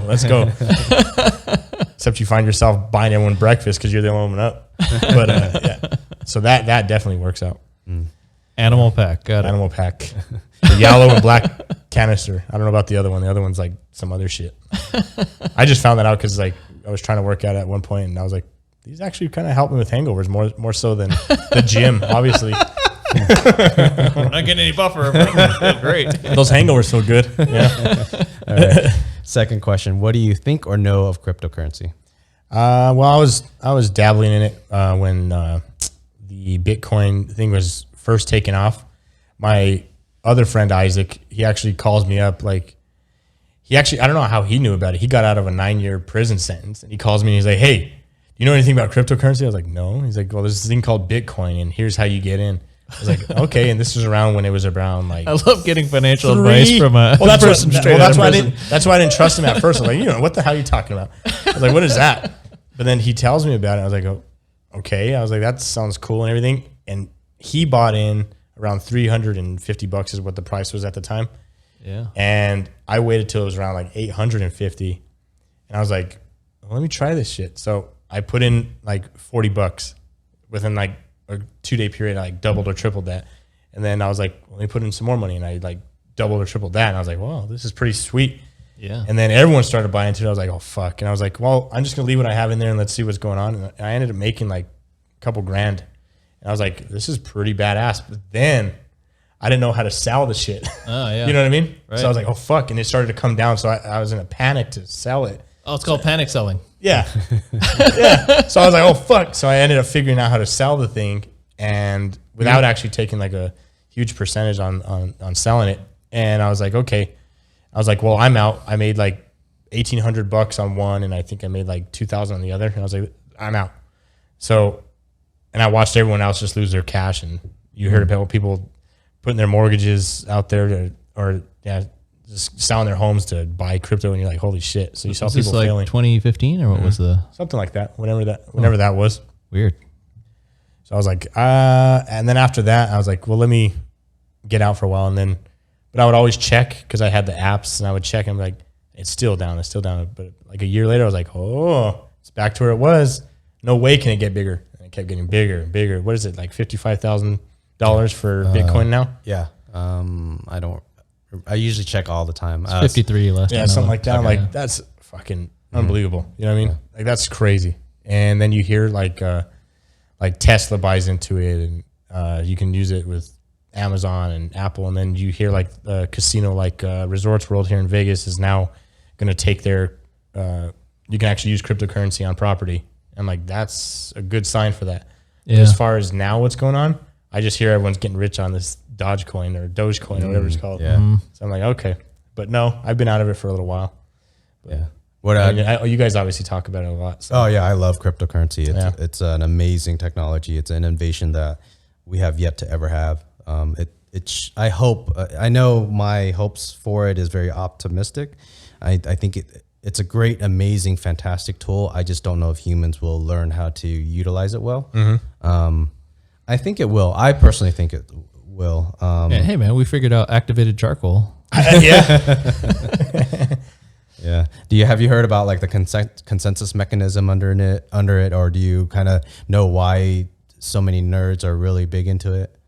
No, go ahead and explain. So it's a Nerd talk. It's around the world. There's millions and millions of miners and or validators, depending on what cryptocurrency you're into. But it's virtually unhackable. Sure. So I have heard how it's all. Yeah. So all these miners are basically a part of the network. They're nodes that are a part of the network, and they're unhackable. And also, it's because they're each independent. They're each independent, and it behooves each independent node, that the millions of them, to work together and have a consensus. Any hacker that tries to come in, they usually get kicked out. Through the 12 years of Bitcoin, there has not been a hack on the consensus yet. And the math behind it is pretty solid. So that's when you have consensus, then it starts to go through there's paradigm shifts all over the place. I do this. My biggest thing for it is truth by consensus. That could change everything from insurance to lawyers to accountants to third party insurance if you get in a car accident, you have a third party adjuster that you could rate into, hopefully they're 50-50 where they choose the insurance company 50% of the time and they choose you 50% of the time. And on the blockchain, that insurance company will have money on there and it'll automatically send you money. So I think that's one easy paradigm for me to kind of quickly explain. So I think it's genie's out of the bottle. You can't turn the stuff off. Government, I believe government cannot kill it. They could. They would like to. They could hurt it pretty bad, but you can't turn it off. You'd have to bring us back to the dark ages. You'd have to EMP bomb the entire How would they world. hurt it? Just not allow They it? just regulate it the hell, like regulate the hell out of it. Like if the U.S. government were to say cryptocurrency is illegal in America, then you'll still have like Asia and whatnot. And I think that would actually be really bad for America to do that. But from a technological standpoint, I think this innovation is so amazing. So that's, I think when I think about the price of Bitcoin and or Ethereum, I like Ethereum number 2, the number 2 coin. I think the price is only going to go up. Yes, it's going to have its dips, but if you zoom out, the price is probably only going to go up. I could be wrong on that. I'm not a financial advisor. This is not financial advice. This is for educational purposes. Do your own research. So yeah, I believe in. I see some of these predictions there. It's like, damn, that you really think it's going to be that much? $100,000? Yeah, you know, I'm like, I think it's possible. pretty up there. But depending on who it is, the more wild thing they say, the more clicks they'll get, right? So some of that is hype. Sure. In that, That's what the first boom was. Yeah, if I go say something might happen, then that's not going to get you a lot of clicks. But you go, oh, this coin is going to go to 1 million. Yeah. Then that'll get you a lot of views, right? So in a way, they're being entertaining. Those ones are, yeah. Personally, I do think that Ethereum and or Bitcoin, Bitcoin is kind of, it's older technology. I think hopefully when people start finding out, they should see that Ethereum or something else. It doesn't have to be Ethereum. Bitcoin is proof of work. It's slow. It's really it doesn't have a programming layer on it where Ethereum does. So I think that's where Ethereum can overtake this whole thing. Other ones are similar to Ethereum: Cardano, Solana, Harmony One. There's a few other ones, and that if they compete, one will hopefully win. We'll see where that comes out. But right now, the King Kong, in my opinion, is Ethereum. And if it hits $100,000 a coin, I haven't done my math on M0, M1 cash in the world. M0 is the liquid cash that's printed, and then M1 includes digital money, and then M2 includes loans, mortgages, and whatnot. With M0 alone at 25 trillion, if I'm correct, I think that supports potentially Ethereum even at 100,000 per coin. Right now, Ethereum's 4,000. So people think it's crazy, and or maybe other YouTube channels are trying to say that to create to get more clicks. A buzz, yeah. But I think from a mathematical breakdown analysis of the economy, I think it can actually support that. So what is that, a 50x? Maybe I'll come to you for some advice, man, or you too, huh? You're into this pretty I don't know well, what right? you're talking about. Oh, all right. He knows quite a bit. All right. Well, I don't know, man, because I'd like to get in, but I need think to there's a real simple way to look at it. Like, there's a lot of things you can invest in or buy. Is there something better to buy? Like, well, I had a friend that, I mean, he dabbles in the stock market with just common day stuff. yeah, And he was doing well, and he was always against the Bitcoin thing. But just now he's like, I'm going to be buying this stuff, dude. Yeah. It's like, maybe there's something to it. So I don't know. yeah. So that was we kind- could go into a whole long. We Yeah. need another 3 hours. Right. I'll try to sum up what I think Emmett was going to say. There's only really 3 appreciating assets: homes, stocks, and cryptocurrency. And if you're going to invest in anything, or I guess you could say a potential businesses are potentially appreciating assets, but that's Risky. Prostitutes.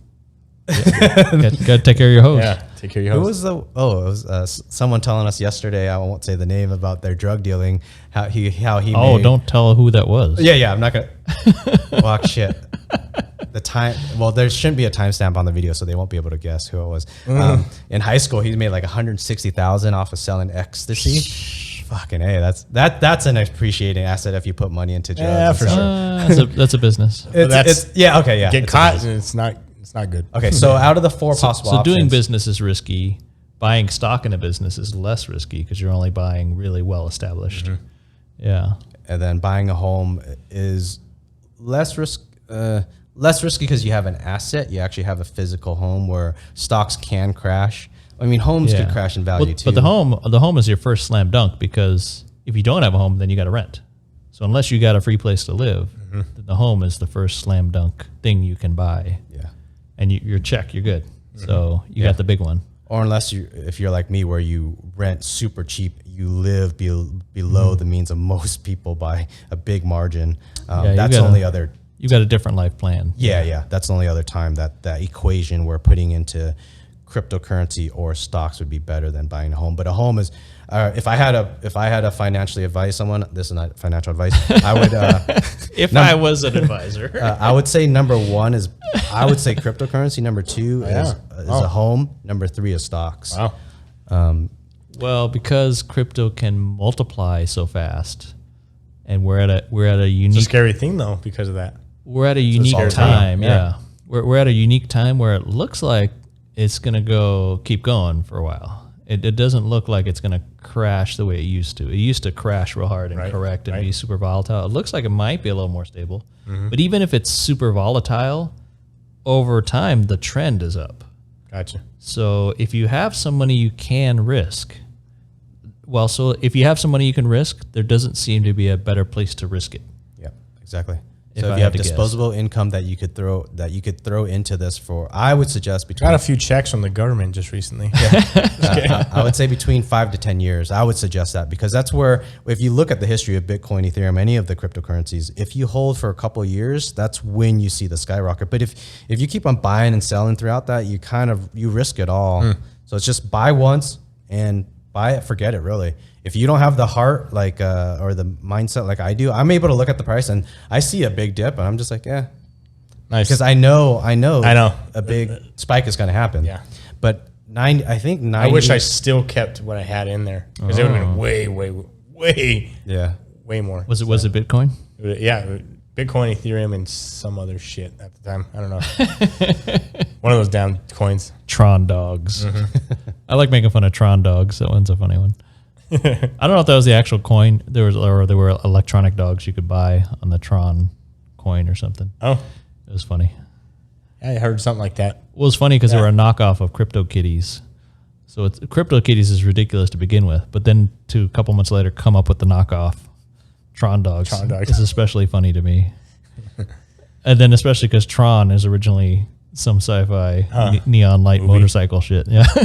So it all seems ridiculous. I think stuff like that makes it hard to give credibility to. Well, what's the story with that Dogecoin? That's not. It's like Doge, Doggy or Doge, because D-O-G and then E, Dog E. But either way, what's the story with it? As far as I understand, there's an ever inflating mechanism. Normally in So you program these coins. Yeah. Right? They exist on software. So Bitcoin and Ethereum have an inflationary rate. I think Bitcoin is 3%. Ethereum is programmed in, from my understanding, there is a fluctuating inflationary rate, but it's between, I think, 0 and 5%, somewhere around there. And those are, as the community around the world, they think those are doable inflation rates. Whereas Doge, I hear something that's like 50,000 a day, 50,000 coins are minted a day, and there's no stop. So it doesn't make any sense. Now it is in the billions.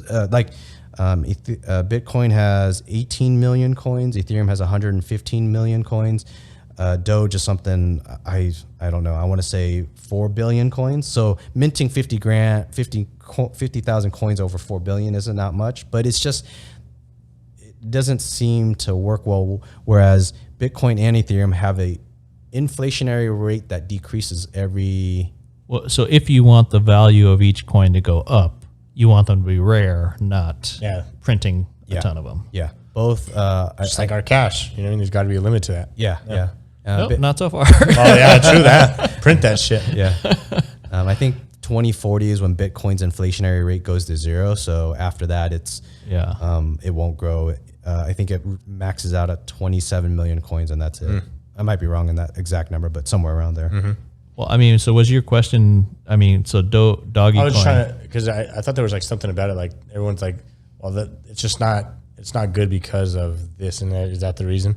The inflationary rate is not good, and then also you look. Or there's some goofy, like funny about it or something. It was originally made as a joke. Yeah, right. Like so, at a time in the past That's what I was- where where crypto coins were being invented every day, this guy was like, anybody can invent. Anybody that can program and make a blockchain can make a crypto coin. Here, watch. I'm going to make one about doggies and put my dog picture on there. He did it as a joke. Yeah. And then people got a laugh out of it. So some people bought it as a joke because it's, it's cheap, right? You go, I go in some doggy coins, right? Yeah. So it was a joke for a long time. Again, not helping the credibility of cryptocurrencies. Right. But then I think Elon Musk made some jokes about it. But he's such a big figure that when he tweets something, Boom. the joke hits the market. Gotcha. And people go out and buy it for some reason. So there's a weird thing where the joke has become a strange reality. Like it started as a joke, but now. So do you have some of that? No, I don't. Okay. Because it has some value. Yeah. And there are places where you can buy things with it. And if you made a profit on it, the IRS wants to tax you. So aside from its really wildly fluctuating value, I mean, it's pretty much money, right? You can buy stuff with it and you own certain things, but I guess anything could be. Yeah, I don't suggest buying it because you just look. For me, I just look at the developers. If I don't know what their numbers is, I'm guessing probably if they have 2 developers working on their coin, improving their coin through time, or you have Ethereum who has like 7,000 developers, you're going to guess which one's going to probably outlast the other one. True that. Actually, I don't know if it's 7,000, but it's a huge amount on the Ethereum developer network. or how long would that joke be funny? Yeah, Right. Right. So when will Elon get bored of joking about it? Then what happens? Because I think he just went on Saturday Night Live, and Yeah, there's a big controversy with that, right? yeah, so that's huge visibility, right? And then what? Then does he try to find some next ridiculous? Is he gonna?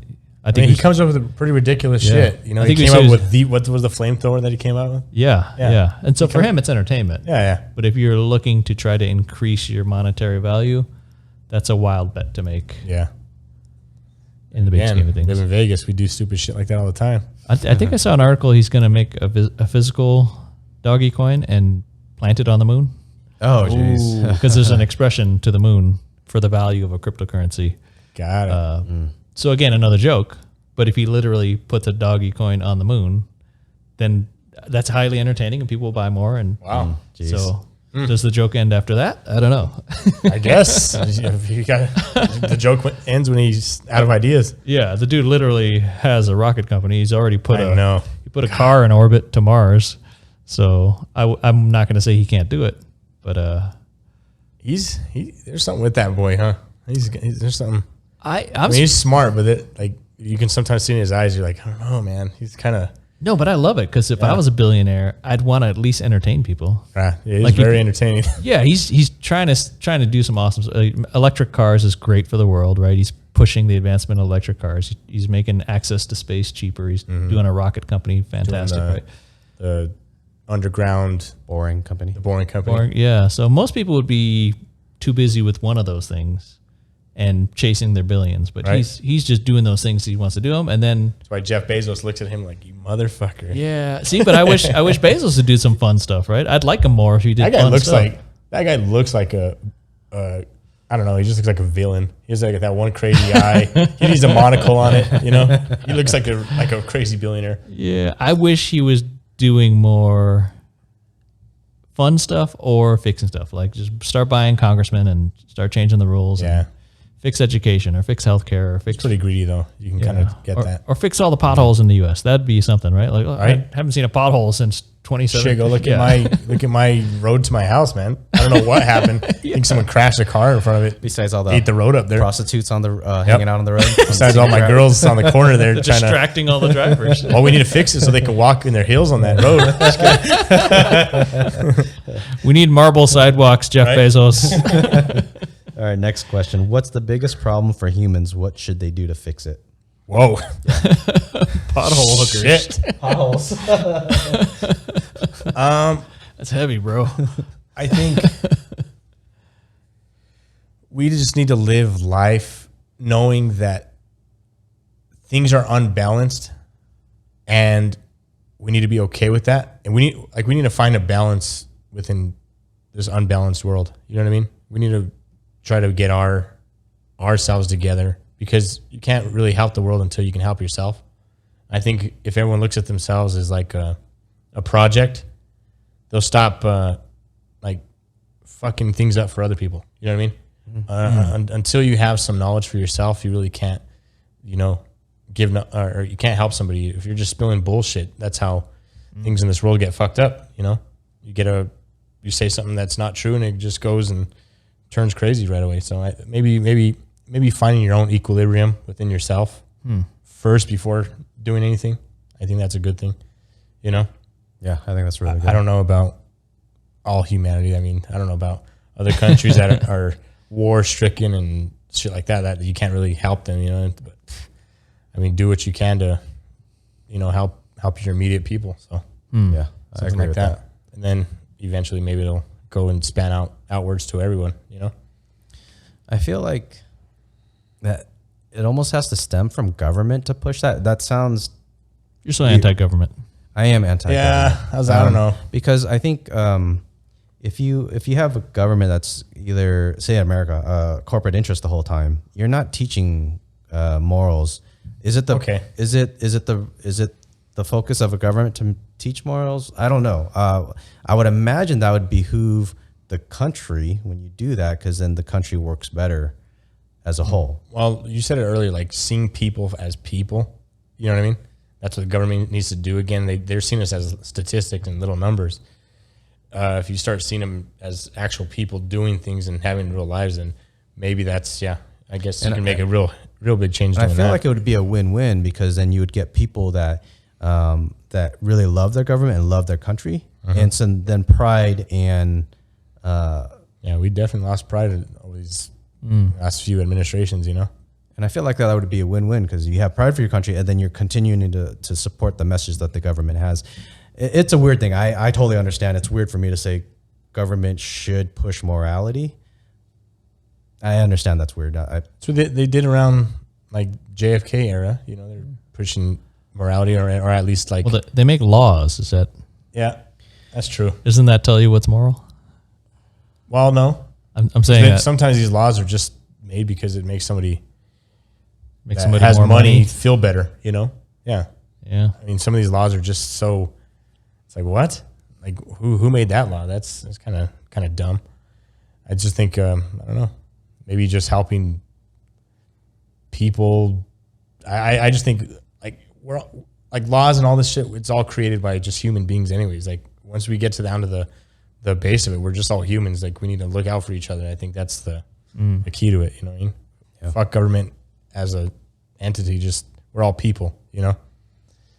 Like they're people, we're people. So I don't know. It just needs to come down to that. I'd like to teach the world to sing in perfect harmony. Yeah. Next question. Think of at least 2 friends that should do this conversation. Call them out. Let's see. Can you get the dude with the black hat? Yeah. Satan. The Satan guy, the Satan karaoke guy. Actually, my wife, Andrea, because for some reason, she has this balance as a person, knowing her. Smooth. Yeah, man, she's actually a really good person, not just because she's my wife, but she teaches me every day how to be a better person. And I want to know what her look is on the world. Like we'll talk, and I mean, I know who she is and what her visions are, but I like to see what she would bring out. Like that'd be pretty crazy. Okay. Someone like that, my wife. So, babe, you're on. And then, She's also works for our city police force. Is that correct? Yeah, she does. Oh, she'd be an She interesting. does the fingerprinting. She does so not a street cop. Not a street cop. She's like just a local. She doesn't have a gun and badge or anything. So she does like the fingerprinting, the background check. She's actually the one that issues our work cards for us to work in the casinos. She does like sexual predators and like convict registrations, and she does stuff with that. It's pretty cool though.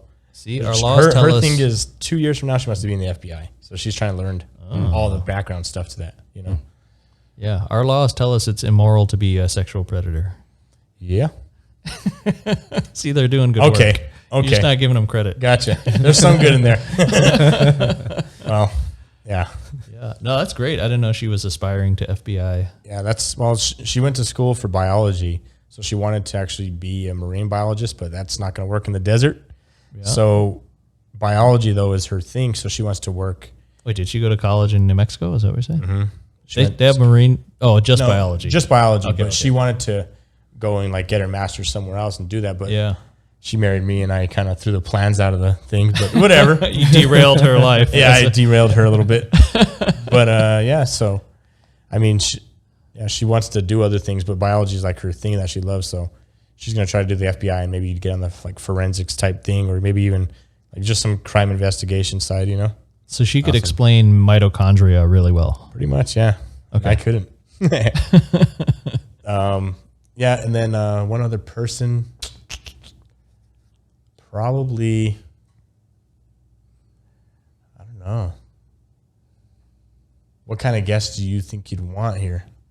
This show's kind of open, like all sorts, all stories, all things.